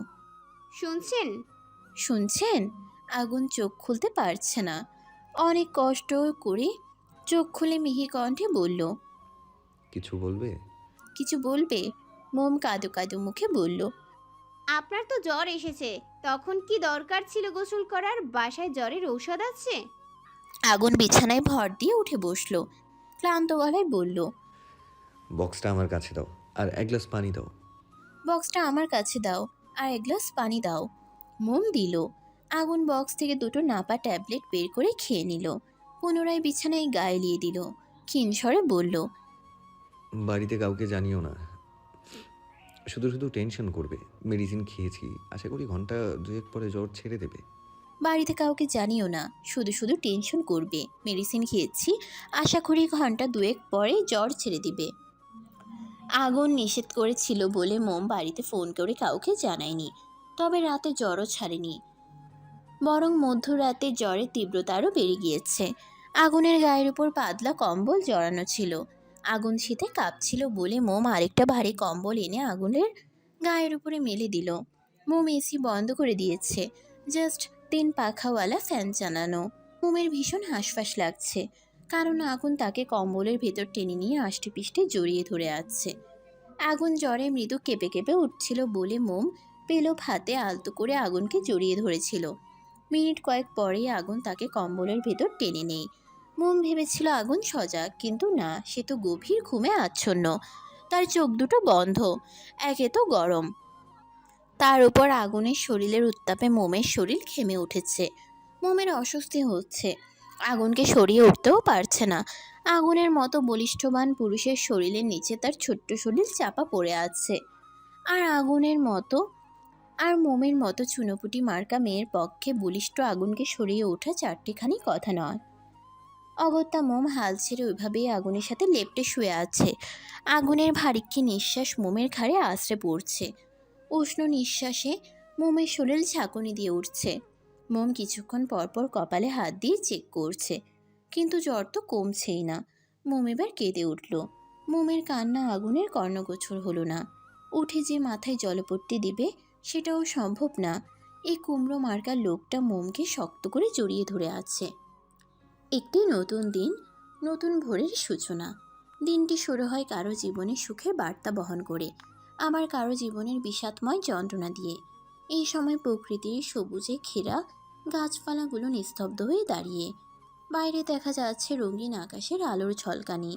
খোলা আকাশে গুটি কয়েক ভোরের পাখি ছাড়া আর কিচ্ছুটি নেই। তারা ডেকে চলেছে কিচিরমিচির শব্দ করে, জানান দিচ্ছে ভোর হওয়ার আগাম বার্তা। আচ্ছা, ওরা কি বুঝতে পারছে পৃথিবীর বুকে কোনো এক মানুষের মনের গহীনে শুকনো ব্যথা? টের পাচ্ছে কি ছোট কিশোরীর স্বামীর চিন্তায় অন্তরের ক্ষত? বুঝতে পারছে কি কারো স্তম্ভিত রেশ? জানা নেই, জানা সম্ভবও না।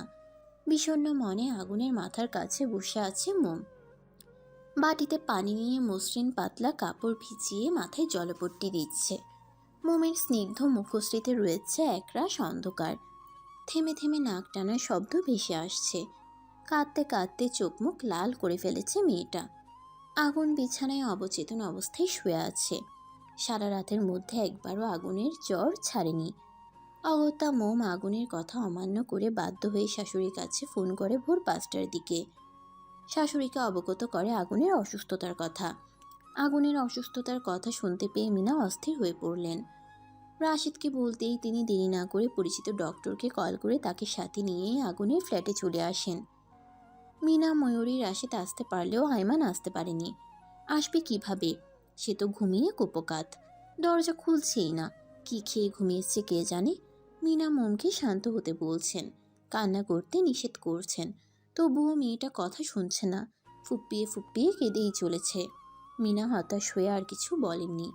ডক্টর আগুনকে দেখে কিছু ওষুধ দিয়ে সাথে প্রয়োজনীয় কিছু টেস্ট লিখে দেন। বলেছেন দুপুরের মধ্যে যদি জ্বর না ছাড়ে তাহলে সময় করে হসপিটালে গিয়ে টেস্টগুলো করিয়ে ভালো ডাক্তার দেখাতে। তারপর ডক্টর চলে গেলেন। ডক্টরের কথা মতো মিনা দ্রুত খাবার তৈরি করে আনলেন। রাশেদের সহায়তায় আগুনকে উঠিয়ে পেছনে বালিশ রেখে খাটের সাথে হেলান দিয়ে বসায়। ধীরে সুস্থে খাবার খাইয়ে ওষুধ খাইয়ে দেন। মোমকে বলেছেন ফ্রেশ হয়ে এসে কিছু খেয়ে নিতে। মেয়েটার মুখটা কেমন শুকিয়ে গিয়েছে। মোম ফ্রেশ হয়নি, কিছু খাইওনি। আগুনের মাথার কাছে ঘাপটি মেরে বসে আছে। জানিয়েছে আগুনে জ্বর না ছাড়া পর্যন্ত কোথাও যাবে না। মিনা আর জোর করেননি। তখন থেকেই মোম আগুনের মাথার কাছে বসে আছে। সকাল 8টার সময় আগুনে জ্বর ছেড়েছে। সারা শরীর ঘেমে একাকার। আগুন আস্তে ধীরে চোখ খুলে তাকায়। আগুনের জ্বর ছেড়েছে শুনে মিনা আর রাশেদ স্বস্তি নিঃশ্বাস ফেললেন। মোমের অধর কোণে দেখা মিলল কিঞ্চিত হাসির ঝলক। মিনা রান্না করছেন, তাকে সাহায্য করছে ময়ূরী। মিনা মোমকে ডেকে পারলে বললেন, তোয়ালে ভিজিয়ে আগুনের সইটা মুছিয়ে দাও।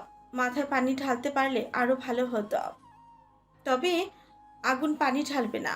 জ্বর হলে কখনো মাথায় পানি ঢালতে চায় না ছেলেটা। আর যদি না পারো তাহলে থাক, তুমি ছোট একটা বালতিতে পানি ভরে রাখো, আমি হাতের কাজটা সেরে আসছি, বাকিটা ময়ূরী সামলে নিতে পারবে। সমস্যা নেই মা, আমি পারবো। আচ্ছা, অসুবিধা হলে আমাকে ডেকো। মোম চলে আসে বেডরুমে। বালতি দিয়ে পানি এনে তোয়ালে চুবিয়ে আগুনের নিকট আসে। আগুন তখন আতশোয়া হয়ে বসে ফোন টিপছে। মোমকে বালতির হাতে দাঁড়িয়ে থাকতে দেখে ভ্রুকুচকে তাকায়। মোম মিষ্টি হেসে বলল, মা বলেছেন আপনার শরীর মুছে দিতে, একটু সোজা হয়ে বসুন তো। মোম বালতিতে চুবানো তোয়ালেটা মুচড়িয়ে পানি ছেড়ে আগুনের কাছাকাছি আসে। আগুন সোজা হয়ে বসলো, বুকের মধ্যে দুহাত ভাঁজ করে গম্ভীর কণ্ঠে বলল, টি শার্টের উপরে শরীর মুছে দেবে? মোম বুঝতে না পেরে অবুঝ গলায় প্রশ্ন করল। জি। আগুন বিরক্ত হলো, রাশভারী কণ্ঠে বলল। টি শার্ট না খুলে কিভাবে শরীর মুছে দেবে? মোম থমথমে খেয়ে যায়, শুষ্ক ঢোক গিলে। মিনমিন করে বলল, এখন কি এটা আমাকে খুলতে হবে? আপনি একটু কষ্ট করে খুলে দিন না। আগুন বাঁকা হাসলো, গম্ভীর স্বরে বলল। পারবো না, হাত পা ব্যথা করছে। মোমের খারাপ লাগলো। তখন আবেগের ঠেলায় শাশুড়ির কথায় রাজি হয়েছিল, কিন্তু এখন যে তার লজ্জা লাগছে। টি শার্ট খুলতে হবে সে কথা মাথাতেই ছিল না। এদিকে শাশুড়িকে বড় মুখ করে বলে এসেছে সে আগুনের শরীর মুছে দিবে। এখন কি হবে? মোম অসহায় গলায় বলল, হাতে কি খুব ব্যথা? হুম। একটু চেষ্টা করে দেখুন, ঠিক খুলতে পারবেন। আগুনের মেজাজ খারাপ হলো, দাঁতে দাঁত চেপে বলল, শরীর যেহেতু মুছে দিতে পারবেই না, তাহলে এসেছো কেন? আমি এখন সম্পূর্ণ সুস্থ। এবার যাও এখান থেকে, আমি নিজেকে সামলে নিতে পারবো, কলেজেও যেতে পারবো। মোম আঁতকে উঠল, ভীতু নয়নে চেয়ে ছটফটে গলায় বলল, এই অসুস্থ শরীর নিয়ে কলেজে কেন যাবেন? ডাক্তার বলেছেন সুস্থ না হওয়া পর্যন্ত আপনাকে বেড রেস্ট নিতে। আগুন মিটিমিটি হেসে ভাবলেশহীন গলায় জবাব দিল, বাসায় রেস্টে থেকে কি করব? কেউ তো আর সঠিকভাবে আমার যত্ন আত্তি করছে না, তার থেকে বরং আমি কলেজেই চলে যাই। আগুন বিছানা থেকে উঠতে নিলে মোম হাত ধরে আটকায়। আগুন তীক্ষ্ণ দৃষ্টিতে তাকায় মোমের দিকে। মোম কিঞ্চিত রাগী গলায় বলল, আপনি কোথাও যেতে পারবেন না, আমি যেতে দিব না। কেন যেতে দিবে না? আমি যাবই। মোম গোমরা মুখে বলল, কোথাও যেতে হবে না আপনাকে, আমি আপনার কথা শুনবো। আগুনের মুখ চকচক করে উঠল, কণ্ঠ খাদে এনে প্রশ্ন করল, সত্যি? পরে আবার লজ্জা পেয়ে চলে যাবে না তো? দেখো, আমি কিন্তু তোমাকে জোর করছি না। না যাব না, দেখি এদিকে আসুন। আগুন ঠোঁট কামড়ে হাসে, একটু এগিয়ে বিছানার সাইডে আসে। মোম গাল ফুলিয়ে নিজের হাতে আগুনের টি শার্ট খুলে দেয়। তখনই চোখের সামনে ভেসে ওঠে আগুনের ঘন কালো লোমশযুক্ত বুক জমিন। এই বুকটা মোমের নারী সত্তার দুর্বলতার অন্যতম কারণ। ফর্সা গায়ে ঘন কালো লোমশ বুকটা যেন মোমকে উকি দিয়ে ডাকছে। মোম শুকনো ঢোক গিলল, মুহূর্তেই চোখ দুটো খিচে বন্ধ করে নেয়। মোমের অবস্থা দেখে আগুনের প্রচুর হাসি পাচ্ছে। মোমকে আরেকটু লজ্জা দেওয়ার জন্য হিসিয়ে বলে উঠল, এই কি মোম, তুমি চোখ বুঝে আছো কেন? চোখ খোলো, দেখো আমার বুকে কত ঘাম জমে আছে, ঠান্ডা লেগে যাবে তো। এই বুকটা তোমাকে ডাকছে, আই মিন ঘামগুলো মুছে দেওয়ার জন্য আর কি। আগুন মিথ্যে বলেছে, যদিও ঘাম দিয়ে জ্বর ছেড়েছে, তবে সেই ঘাম এখন শুকিয়ে গিয়েছে। এদিকে মোমের অবস্থা বেগতিক, লজ্জায় ভীষণ হাঁসফাঁস লাগছে। পিটপিট করে চোখ খুলে তাকায়। আগুন এবার শব্দ করে এসে ওঠে। মোম মুগ্ধ দৃষ্টিতে তাকিয়ে দেখে সেই হাসি। বিয়ের পরে প্রথম আগুনকে এইভাবে হাসতে দেখল। মনে মনে মাশাল্লাহ পড়তে ভুলল না। আগুনের চোখের দিকে তাকিয়ে সরল গলায় বলল, আপনি সব সময় এভাবেই হাসবেন। আপনার হাসিটা খুব সুন্দর, তবে শুধু আমার সামনেই এভাবে হাসবেন, অন্য কোনো মেয়ের সামনে হাসা আপনার জন্য বারণ। সহসা আগুনের হাসিটা মুছে গেল। মৃদু ধমকে বলল, শুধু কথা বলেই যাবে, নাকি আমার শরীর মুছে দেবে? আর কতক্ষণ এভাবে বসে থাকবো? মোমের হুঁশ ফিরল, চঞ্চল কণ্ঠে বলল, জি দিচ্ছি। তাড়াতাড়ি। মোম সুন্দর করে আগুনের গা মুছে দিচ্ছে। আগুন ইচ্ছে করে এক হাতে মোমের কোমর চেপে কাছে নিয়ে আসে। নিজের মাথাটা এলিয়ে দিল মোমের কাঁধে। মোম হক চুকিয়ে যায়। আগুন রাশভারী গলায় বলল, শরীর ভীষণ দুর্বল লাগছে, বসে থাকতে কষ্ট হচ্ছে।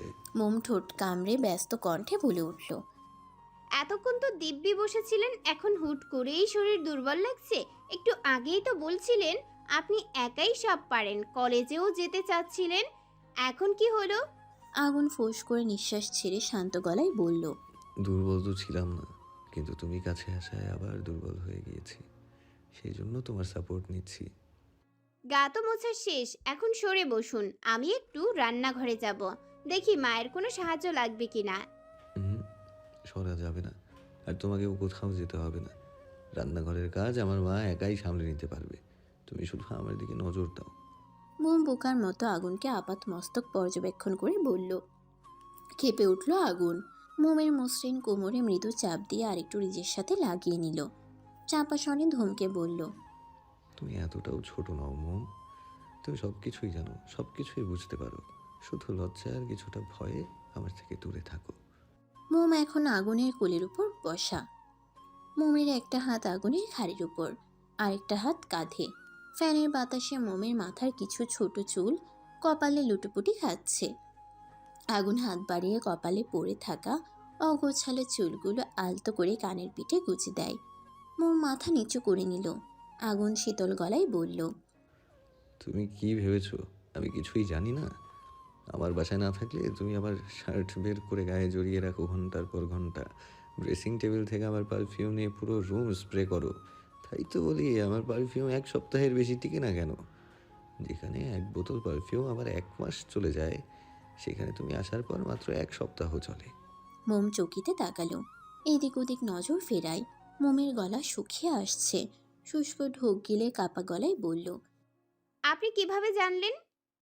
আগুন থেকে ফিরতি জবাব এলো না। নিজের মতো করে শান্ত কণ্ঠে বলতে লাগলো, আমার সামান্য জ্বরে কেঁদে কেটে চোখ মুখের বেহাল দশা বানিয়ে ফেলেছ। সারা রাত 2 চোখের পাতা এক করনি। রাস্তাঘাটে কত শত দুর্ঘটনা ঘটে, সেজন্য আমি কলেজে চলে গেলে সারাক্ষণ আমাকে নিয়ে চিন্তা করো। বারবার ঘড়ির কাঁটার দিকে চেয়ে আমার অপেক্ষায় সময় গুনো। কলেজ থেকে ফিরতে দেরি হলে ছটফট করো। একদিন তো কেঁদে ফেলেছিলে, মনে আছে? তোমার কি মনে হয় এসব কিছুর কারণ আমি বুঝি না? মোম মাথা নিচু করে নিল।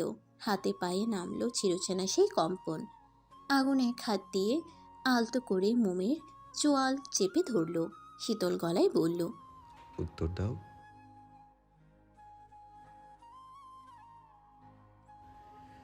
আমি চাইলে আমাদের বিয়ের প্রথম রাতেই তোমার উপর স্বামীর অধিকার খাটাতে পারতাম, জাহির করতে পারতাম নিজের পুরুষত্ব। তুমি চাইলেও আমাকে বাধা দিতে পারতে না। কেন খাটাইনি জানো? মোম কিছু বলল না, চুপ করে রইল। আগুন পুনরায় একই ভঙ্গিতে বলে উঠল। মোম পূর্ণ দৃষ্টিতে তাকায় আগুনের দিকে। আগুন মোমের নরম তুলতুলে গালে এক হাত রেখে মুচকি হেসে বলল, তোমার জন্য, তোমার কথা ভেবে। একে তো তুমি খুব ছোট বাচ্চা, আচ্ছা একে তো তুমি খুব ছোট বাচ্চা একটা মেয়ে, তার উপর আমাদের পূর্ব পরিচিতি ছাড়া হুট করেই বিয়েটা হয়ে গিয়েছে। তুমি আমি দুজনকে ভালো করে চিনতাম না, জানতাম না। এমন একটা পরিস্থিতিতে আমি যদি তোমার সাথে ঘনিষ্ঠ হতাম, তুমি আমাকে সবচেয়ে নিকৃষ্ট একজন মানুষ বলে মনে করতে, কারণ তুমি তখন এসব কিছুর জন্য তৈরি থাকতে না, অথবা ছিলে না। তোমার চোখে থাকতো আমার জন্য তীব্র ঘৃণা, শারীরিকভাবে পেতে ভয়ানক যন্ত্রণা, আর মানসিকভাবে পুরোই ভেঙে পড়তে তুমি। আমি কখনো চাইনি তোমার মতো নিষ্পাপ একটি ফুল অকালে ঝরে যাক। সেজন্য আমি তোমাকে সময় দিয়েছি, প্রয়োজনে ভবিষ্যতেও দিব। 29 বছর জীবনে কখনো কোনো নারীর শরীরের প্রতি লোভ জন্মায়নি, আশা করি ভবিষ্যতেও এর ব্যতিক্রম হবে না। আমি মনে করি পৃথিবীর সকল পুরুষের উচিত তাদের স্ত্রীর শরীর ছোঁয়ার আগে মন ছোঁয়া। আমি তোমার শরীর না মন ছুঁতে চেয়েছি মোম। মোম মুগ্ধ দৃষ্টিতে তাকিয়ে আগুনের সকল কথা মনোযোগ সহকারে শুনল। জিভ দিয়ে ঠোঁট ভিজিয়ে ফট করেই প্রশ্ন করল, আপনি আমায় ভালোবাসেন মাস্টার মশাই? আগুন ভ্রুকুচকে গমগমে গলায় বলল। হঠাৎ এই প্রশ্ন? মোম অধৈর্য সহিত জিজ্ঞেস করে, বলুন না। যদি বলি না? সহসা মোমের মুখটা অন্ধকারে ছেয়ে গেল। আগুনের না শব্দটিতে চঞ্চল কিশোরীর বুকের ভেতর মুচড়ে উঠল। ছলছল চোখে চেয়ে কাপা গলায় বলল, আপনি সত্যি আমাকে ভালোবাসেন না? তাহলে এত যত্ন কেন করেন, এত খেয়াল কেন রাখেন আমার? ভালোবাসা না থাকলে কেউ এমন করে বুঝি? আগুন ফোঁস করে নিঃশ্বাস ছেড়ে ভারী গলায় বলল, যদি বলি শুধু সম্পর্কের বেড়াজালে আবদ্ধ আছি বলে দায়বদ্ধতা থেকে এসব করি তো? মোম ঠোঁট উল্টে বলল, আমি বিশ্বাস করি না, কেন? কারণ আপনার এই সকল কাজের মধ্যে আমি ভালোবাসা খুঁজে পাই তাই। ভালোবাসা কাকে বলে জানো? হুম, কাকে বলে? বলবো না, কেন? আমার ইচ্ছা। আমাকে ভালোবাসো? মোম সরল গলায় জবাব দিল, হ্যাঁ। কতটুকু? ভালোবাসার কোনো পরিমাপ হয় না মাস্টার মশাই, ভালোবাসা অনুভব করার বিষয়, আর আমি আপনার ভালোবাসা অনুভব করতে পারি। আগুন তীক্ষ্ণ দৃষ্টিতে চেয়ে গম্ভীর কণ্ঠে বলল। আজ থেকে তোমার টিভি দেখা নিষেধ। মোম অবাক হয়ে জানতে চাইল, কেন? কার্টুনের পাশাপাশি এখন মুভিও দেখো, সেখান থেকে এসব বড় বড় কথা শিখেছো, রাইট? মোম ঠোঁট উল্টে বলল। মোটেই না, আমি এগুলো আরো আগে থেকেই জানি। কিভাবে? মোম মাথা চুলকে মিনমিন করে বলল। আসলে বান্ধবীদের কাছ থেকে জেনেছি। আগুন ঠোঁট দুটো গোল করে তপ্ত নিঃশ্বাস ছাড়ল। মোম সন্দেহী কণ্ঠে বলল, বললেন না তো, আপনি কিভাবে জানেন আমি শার্ট পারফিউম দিয়ে ওই সব করতাম? আগুন মোমের মধ্য একই ভঙ্গিতে বলে উঠল। বলবো না। মোম ভ্রু কুঁচকে বলল, কেন? আমার ইচ্ছে। এমন করছেন কেন বলুন না। আগুন মোমের নাক টেনে বলল, সিক্রেট, সো বলা যাবে না। অমনি মোম গাল ফুলালো। আগুন থেকে সরে আসতে চাইল কিন্তু পারল না। আগুন তাকে শক্ত করে জড়িয়ে ধরে আছে। আগুনের ঠোঁটে মিটিমিটি হাসি। মোম ছোটার জন্য ছটফট করছে। আগুন তবুও ছাড়ল না। মৃদু ধমকে বলল, চিংড়ি মাছের মতো এত লাফাচ্ছ কেন? শান্ত হয়ে কিছুক্ষণ বুকে থাকো তো। দেখেছো বউয়ের সান্নিধ্য পেয়ে কত দ্রুত সুস্থ হয়ে গিয়েছি। তাহলে একবার ভাবো, তুমি সারাক্ষণ আমার কাছাকাছি থাকলে কোনো অসুস্থতায় আমাকে ছুঁতে পারবে না, আর তোমাকেও সখিনার মার মতো কান্না করতে হবে না। মোম চোখ পাকিয়ে বলল, এই ছকিনাকে? আগুন ফিচেলে হেসে বলল। বলবো?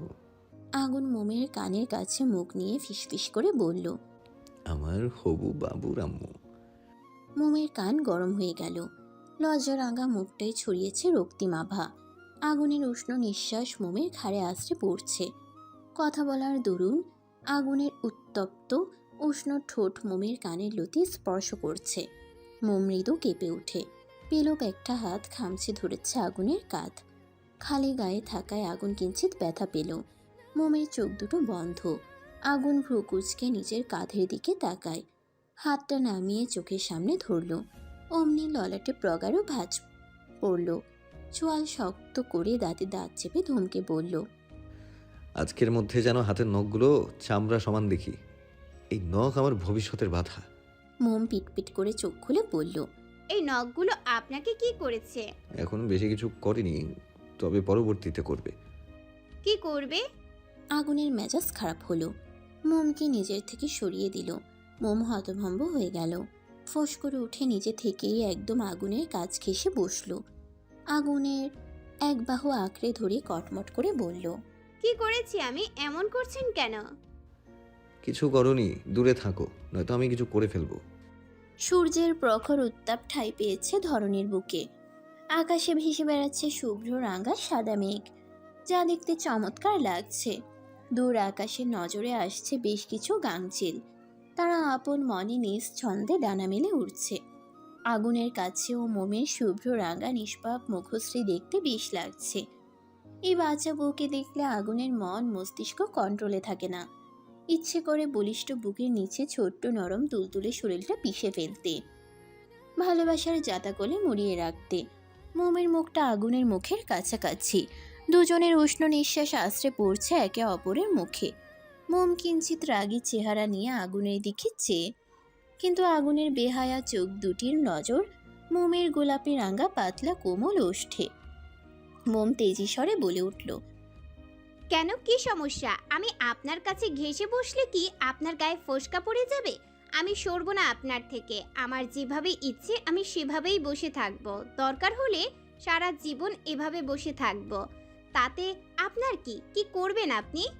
আগুন তর্জনী দ্বারা মোমের ঠোঁট স্পর্শ করে চুপ করতে বলে। শুকনো ঢোক গিলে নেশাক্ত গলায় বলল, এখনো সময় আছে মোম, চলে যাও। তখন না রান্নাঘরে যেতে যাচ্ছিলে, সেখানেই যাও। তবু এখন আমার সামনে থেকো না, চলে যাও, নয়তো পস্তাতে হবে তোমাকে। মোম ভাবলেশহীন গলায় বলল, যাব না। ঠিক আছে, তাহলে এখন আমাকে সামলাও। মোম কিছু বুঝে ওঠার আগেই আগুন তার গরম উষ্ণ ঠোঁটজোড়া মোমের শুষ্ক নরম ঠোঁটজোড়ায় ডুবিয়ে দিল। আকস্মিক ঘটনায় মোম হকচকিয়ে যায়। চোখ দুটো রসগোল্লার মতো বড় বড় হয়ে গেল। উন্মত্ততায় সারা শরীর ঝংকার দিয়ে উঠল। মোম সরে আসতে চাইল, অমনি বাধা পড়ল আগুনের বলিষ্ঠ হাতের বেড়াজালে। মোম দু হাতে খামচে ধরল আগুনের উন্মুক্ত পিঠ। নেত্র যুগল খিচে বন্ধ করে নিল। আগুনের একটি হাত মোমের মসৃণ কোমরে, অপর হাত ঘাড়ে। বেসামাল আগুন মোমের ওষ্ঠে নিজের আধিপত্য বিস্তার করতে ব্যস্ত। মোমের নিঃশ্বাস আটকে আসার উপক্রম। আগুনের লাগামহীন ওষ্ঠ চুম্বনে টালমাটাল অবস্থা তার। চুম্বকের মতো টেনে ধরে রেখেছে তার ঠোঁটজোড়া। আগুনের কোনো হুঁশ নেই। দিন দুনিয়া ভুলে বসে আছে সে। ভুলে গিয়েছে তার মতো তাগড়া যুবকের পুরুষালী প্রথম চুম্বন আজও তার পিচ্ছি বউ সহ্য করতে পারবে কিনা। তার তো এখন এই পিচ্ছি বউয়ের কোমল ঠোঁটে নেশা জেগেছে। সময় যত বাড়ছে আগুনের চুম্বন ক্রিয়াও ততই গাঢ়ত্বতে পরিণত হচ্ছে। মোম নিঃশ্বাস নিতে না পেরে ছটফট করতে শুরু করলো। আগুনের উন্মুক্ত পিঠে খামছে ধরা পেল, হাত দুটি আরও দৃঢ় হলো। মোমের ছটফটানি তার উন্মুক্ত পিঠের উপরে খামছে ধরা হাতের চাপ প্রগাঢ় হতেই আগুনের হুঁশ ফিরল। তুরন্ত মোমের ঠোঁটজোড়া মুক্তি দিল। আগুন লম্বা শ্বাস টেনে নিজেকে স্বাভাবিক করার চেষ্টা করলো। ছাড়া পেতেই মোম আগুনের বুকে কপাল ঠেকিয়ে জোরে জোরে নিঃশ্বাস নিচ্ছে। পেলো ব্যাগ হাত বাড়িয়ে আগুনের বুকে আলতো চাপড় মারল। আগুন ঠোঁট কামড়ে হাসে। মোম ক্ষীণ স্বরে বলে উঠল, অসভ্য লোক, কথা বলবো না আপনার সাথে। দেখি, আমার দিকে তাকাও। আগুন মোমের মাথাটা ধরে উঁচু করতে চাইল, কিন্তু পারল না। মোম মাথাটা আরো নিগ্রভাবে আগুনের বুকের ভেতর ঢুকিয়ে রাখল। লজ্জা লাগছে তার। এখন আগুনের চোখে চোখ রাখা মোমের পক্ষে সম্ভব না। লজ্জায় ছোট্ট শরীরটা কেমন নেতিয়ে পড়েছে। আগুন মিটিমিটি হেসে দু হাতে মোমকে বুকে আগলে নিল, মিশিয়ে নিল বক্ষ পিঞ্জরে বউয়ের ক্ষুদ্র শরীর। মোমের কানের পিঠে আলতো চুমো খেয়ে ফিসফিস করে বলল, তোমার লজ্জা রাঙা মুখটা দেখতে খুব ইচ্ছে করছে, কিন্তু তুমি সেটা হতে দিচ্ছ না। বুকের মধ্যে ঘাপটি মেরে মুখ লুকিয়ে বসে আছো। এটা কি ঠিক বলো? এখন না হোক, একটু পর তো মুখ উঠাতেই হবে। তখন কি করবে শুনি? মোমের লজ্জায় হাঁসফাঁস লাগছে, কিছু বলছে না। আগুন পুনরায় বলল, যখন তোমার কষ্ট হবে, খুব বেশি লজ্জা লাগবে, তখন আশ্রয় হিসেবে আমার বুকটা বেছে নিও। এই বুকটা তোমার জন্য পার্মানেন্ট সাথে আমিটাও। নির্দ্বিধায় এই বুকে তোমার সকল দুঃখ, কষ্ট, যন্ত্রণা, লজ্জা, খুশি জমা রাখতে পারো। তুমি সবচেয়ে চমৎকার, সুন্দর, সংবেদনশীল এবং আশ্চর্য এক নারী। সেই নারী, যেই নারী এই রাগী বদমেজাজি আগুন শিকদারকে ঘায়েল করেছে, ভালোবাসা নামক বিষের বান মেরেছে। তুমি আমার সব। বুঝতে পারছো কি আমার বুকের ধকধক? মোম কোনো প্রতিক্রিয়া দেখালো না। আগের মতোই নিশ্চুপ থাকলো। ঠোঁট চেপে ঘন পাপড়ি যুক্ত নয়ন জোড়া খিচে বন্ধ করে আগুনের উন্মুক্ত বুকের সঙ্গে মিশে রইল। দুপুরে খাওয়ার সময় আইমান আসলো আগুনের ফ্ল্যাটে। ঘুম থেকে উঠে সেলিনার থেকে ভাইয়ের অসুস্থতার খবর শুনে আসতে চেয়েছিল, তবে ইম্পর্ট্যান্ট ক্লাস থাকায় আসতে পারেনি। তাছাড়া ময়ূরীকে ফোন করে আগুনের বডি কন্ডিশনের কথা জিজ্ঞেস করলে সে বলেছে এখন আগুনের গায়ে জ্বর নেই। স্বস্তির নিঃশ্বাস ফেলে ভার্সিটি চলে যায় সে। আগুনের পিছে যতই লাগুক, সত্যি এটাই যে আইমান তার বড় ভাইকে ভীষণ ভালোবাসে এবং সম্মান করে। ভার্সিটি শেষে আর বাড়ি যায়নি, সেখান থেকে সোজা আগুনের ফ্ল্যাটে চলে এসেছে। গোসল করে আজকে মোম শাড়ি পরেছে। মূলত মিনা তাকে বলেছেন শাড়ি পরতে। যেহেতু এতদিন পর শাশুড়ি এখানে এসেছেন, শাড়ি পরতে বায়না করলেন। না পরলে ব্যাপারটা খারাপ দেখায়। তাছাড়া মোমের এখন শাড়ি পরতে কোনো অসুবিধা হয় না, নিজে নিজেই পরতে পারে।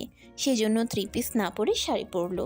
ড্রেসিং টেবিলের সামনে দাঁড়িয়ে হাঁটু সমান লম্বা সিল্কি চুলগুলো তোয়ালে দিয়ে আলতো করে মুছে নিচ্ছে।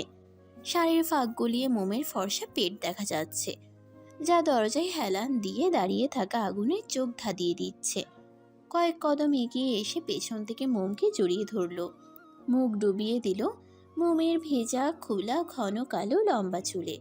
নিঃশ্বাসের সাথে টেনে নিল মোমের চুলে থাকা সুঘ্রাণ।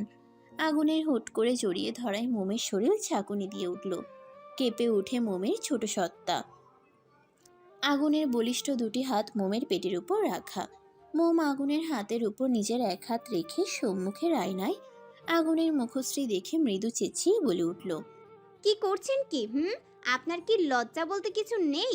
দরজা খোলা, কেউ চলে আসবে, ছাড়ুন। আগুন মোমের ঘাড়ে থুতনি রেখে আয়নায় মোমের দিকে চেয়ে শান্ত কণ্ঠে বলল, কেউ আসবে না, তুমি অযথা টেনশন করছো। এই ছোট্ট মাথায় এত টেনশন নেওয়া ঠিক না। বলেছে আপনাকে এক্ষুনি ময়ূরী আপু অথবা মা এসে বলবেন খেতে যেতে। আগুন পুনরায় কিছু বলতে উদ্যত হতেই পেছন থেকে কারো ভরাট স্বর ভেসে আসে। রোমান্স করবে ভালো কথা, কিন্তু দরজাটা বন্ধ করে রোমান্স করতে কি সমস্যা? তোমাদের বোঝা উচিত বাড়িতে আমার মতো নিষ্পাপ একটা বাচ্চা আছে। এভাবে নিষ্পাপ একটা বাচ্চাকে কষ্ট দিতে তোমাদের বিবেকে বাঁধলো না? এমন স্বাধীনতা কি আমরা চেয়েছিলাম? এখন এই নিষ্পাপ বাচ্চাটা যে তার হবু বউকে খুব মিস করছে, তার কি হবে? আগুন তুরন্ত মোমকে ছেড়ে দূরে সরে দাঁড়ায়, তীক্ষ্ণ দৃষ্টিতে তাকায় দরজার দিকে। আইমান দরজার সাথে ঠেস দিয়ে হাসি মুখে দাঁড়িয়ে আছে। আগুন গম্ভীর কণ্ঠে বলল, কি চাই? আইমান ঠোঁট উল্টে বলল, তোমাদের থেকে কিছু চাই না, আর যেটা চাই সেটা বললেও এখন তুমি দেবে না, তাই না বলাই ভালো। মা তোমাদেরকে খেতে ডাকছে, খাওয়ার ইচ্ছে হলে আসো, ইচ্ছে না হলে রোমান্স কন্টিনিউ করো। অবশ্য রোমান্স করলে আর খিদে পায় না। যাই হোক, আমি কিন্তু কিছু দেখিনি। আগুন চোখ রাঙিয়ে তাকায়। আইমান পাত্তা দিল না, শীষ বাজাতে বাজাতে রুম ত্যাগ করলো। আইমান যেতেই মোম আগুনের নিকট তেড়ে আসে, ঝাঁঝালো গলায় কাদো কাদো মুখ করে বলল, বলেছিলাম না কেউ চলে আসবে, আমার কথা শুনলেন না, এখন হলো তো। আগুন ভ্রুকুচকে চওড়া গলায় বলল। কি হলো? মোমের মুখ হা হয়ে যায়, অবাক হয়ে জানতে চাইল, কি হলো মানে? আয়মান ভাইয়া তখন আমাদের একসাথে দেখে ফেলেছিল। আমি জানি তিনি মিথ্যা বলেছেন যে কিছু দেখেনি। এখন ওনার সামনে কিভাবে যাব? মোমের কথায় আগুনের কোনো ভ্রুক্ষেপ নেই, ভাবলে হীন গলায় বলল, সো হোয়াট, দেখলে দেখেছে, তাতে কি? বক বক না করে খেতে চলো। বলেই আগুন ডাইনিং রুমের দিকে প্রস্থান করলো। এদিকে মোমের ভীষণ কান্না পাচ্ছে। ছি, আইমান ভাইয়া কি ভাবছেন? নিশ্চয়ই মোমকে নির্লজ্জ ভাবছে, কিন্তু মোমের তো লজ্জা আছে। লজ্জা তো নেই এই কুমড়ো মার্কা লোকটার। মোম এখন কি করবে? কিভাবে যাবে সবার সামনে? আইমান ভাইয়া কাউকে বলে দিবে না তো? কাউকে না বললেও তার সামনে মোম যাবে কিভাবে? লজ্জা লাগছে তার। ঠোঁট উল্টে কাদো কাদো মুখ করে মোমো চলল আগুনের পিছু পিছু। লাঞ্চ করে রাশেদ আইমান কিছুক্ষণ রেস্ট নিয়ে তারা বাড়ি চলে গেল। আগুনের ফ্ল্যাটে থেকে গেল মিনা, ময়ূরী। তার আদরের বড় ছেলে অসুস্থ আর মিনা চলে যাবেন, এমনটা কি হয়? ছেলে পুরোপুরি সুস্থ না হওয়া পর্যন্ত তিনি বাড়ি ফিরবেন না। মিনা থেকে গেলেও ময়ূরী চলে যেতে চেয়েছিল। আগুন ময়ূরীকে যেতে নিষেধ করেছে। কালকে একটা বিশেষ দিন, আগুন একা হাতে সবকিছু সামলাতে পারবে না। সেজন্য ময়ূরীকে বলেছে সে যেন থেকে যায়। ময়ূরী ভাইয়ের কথা মেনে নিয়েছে। তাছাড়া আগামী 2 দিন তার কলেজ বন্ধ, তবে প্রাইভেট আছে, এতেও কোনো সমস্যা নেই। প্রাইভেটের পড়াটা না হয় ক্লাসমেটের থেকে জেনে নিবে। অগত্যা ময়ূরী নিজের ক্লাসমেটকে ফোন করে বলে রেখেছে স্যার যা পড়া দিবেন ওকে যেন হোয়াটসঅ্যাপ সেটা জানিয়ে দেয়। খাবার খেয়ে আগুন মোমকে নিয়ে রুমে চলে আসে। মোম কিছু কাপড় ভাঁজ করে ওয়ার্ড্রপে রাখছে। আগুন বারান্দায় দাঁড়িয়ে ফোনে কারোর সাথে কথা বলছে। কথা বলা শেষ করে রুমে এসে দেখলো মোম বাচ্চাদের মতো গাল ফুলিয়ে গালে এক হাত দিয়ে বসে আছে। ব্রুকুচকে মোমের সম্মুখে এসে দাঁড়ায়। গমগমে গলায় আগুন বলল, তোমার মুখটা কি সবসময় বাংলার পেঁচা হয়েই থাকে? আশ্চর্য, এখন আবার কি হলো? গত রাত্রে তো ঠিক মতো ঘুমাতে পারোনি, এখন একটু ঘুমাতে পারো না? মোম ঠোঁট উল্টে বলল, আমি আপনার সাথে এই রুমে থাকবো না, চলে যাব।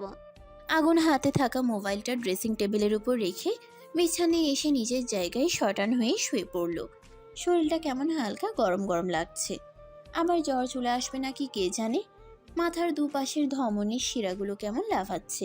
ভাবলে ক্ষীণ কণ্ঠে বলে উঠল।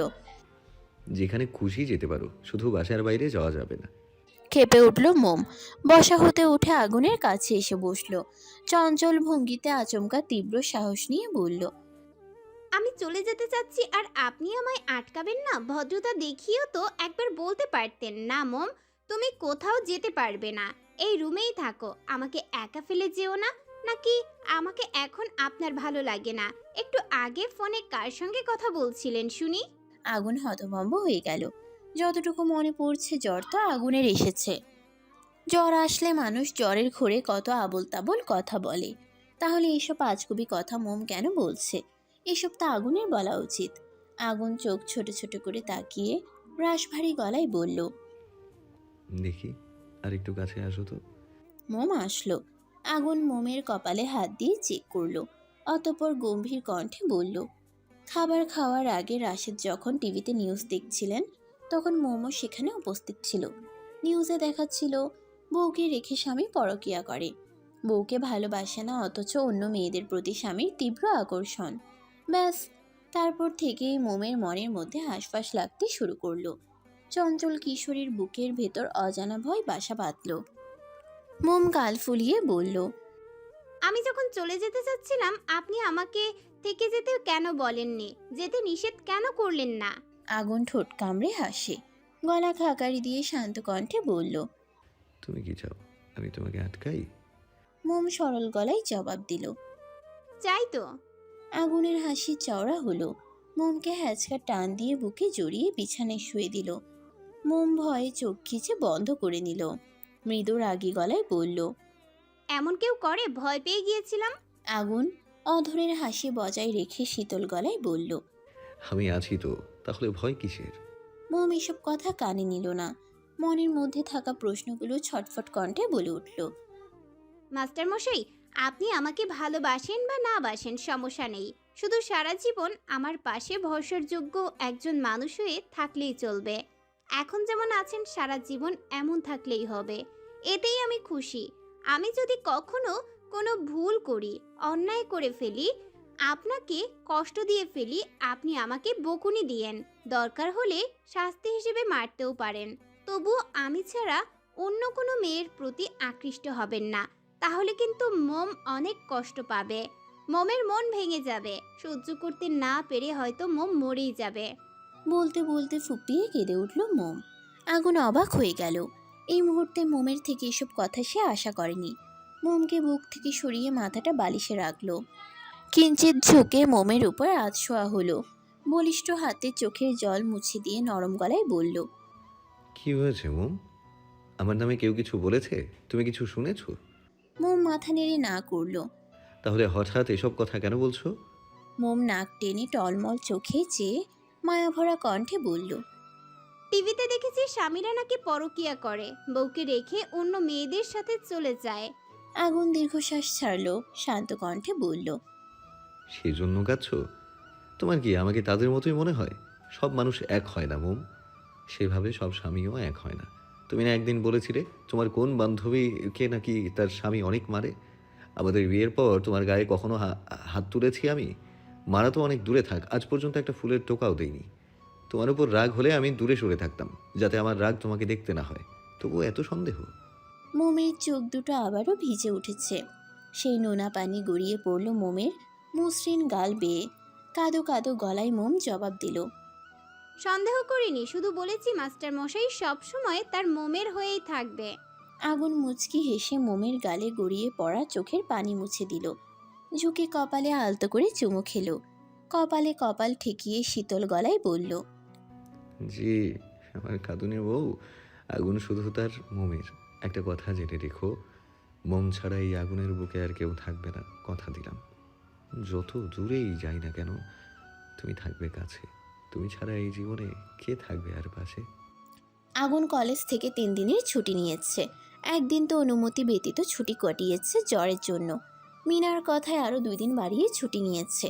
যদিও আগুন এখন মোটামুটি সুস্থ, শুধু রাতে অল্প জ্বর ছিল। এতেই মিনা অস্থির হয়ে ছেলেকে 2 দিন বাড়িয়ে 3 দিনের ছুটির জন্য অ্যাপ্লিকেশন করালেন। আজকে একটি বিশেষ দিন, সে কথা স্মরণ হতেই আগুনও মায়ের কথায় রাজি হয়ে গিয়েছে। এদিকে মোম তো একজন আছেই। আগুন বলেছে সে ঠিক আছে, তার কোনো অসুবিধা হচ্ছে না, কিন্তু মোম মানতে নারাজ। তার এক কথা, অল্প জ্বরই বা থাকবে কেন, সেজন্য ডাক্তার যেই টেস্টগুলো দিয়েছেন সেগুলো এখন করাতে হবে। আর মিনা ও মোমের কথাই সাই জানিয়েছেন।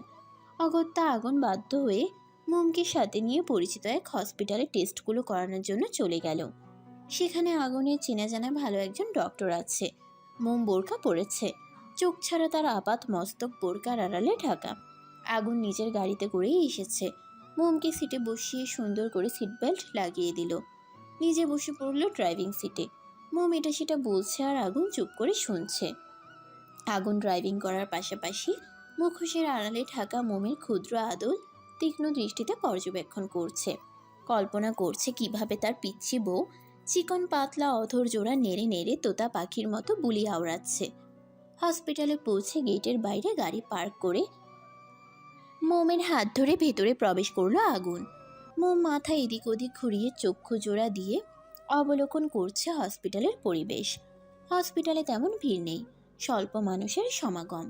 মানুষগুলোকে পেছনে ফেলে তারা সম্মুখের দিকে এগিয়ে গেল। একতলার বাম দিকের কর্নারের কক্ষের সামনে এসে থামল আগুন।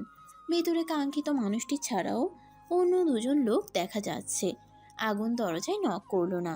দরজার বাইরে কিছুটা সাইড ঘেঁষে মোমকে সাথে নিয়ে চুপ করে দাঁড়িয়ে রইল। কিছুক্ষণ পর লোক দুজন চলে গেলে আগুন দরজায় নক করলো।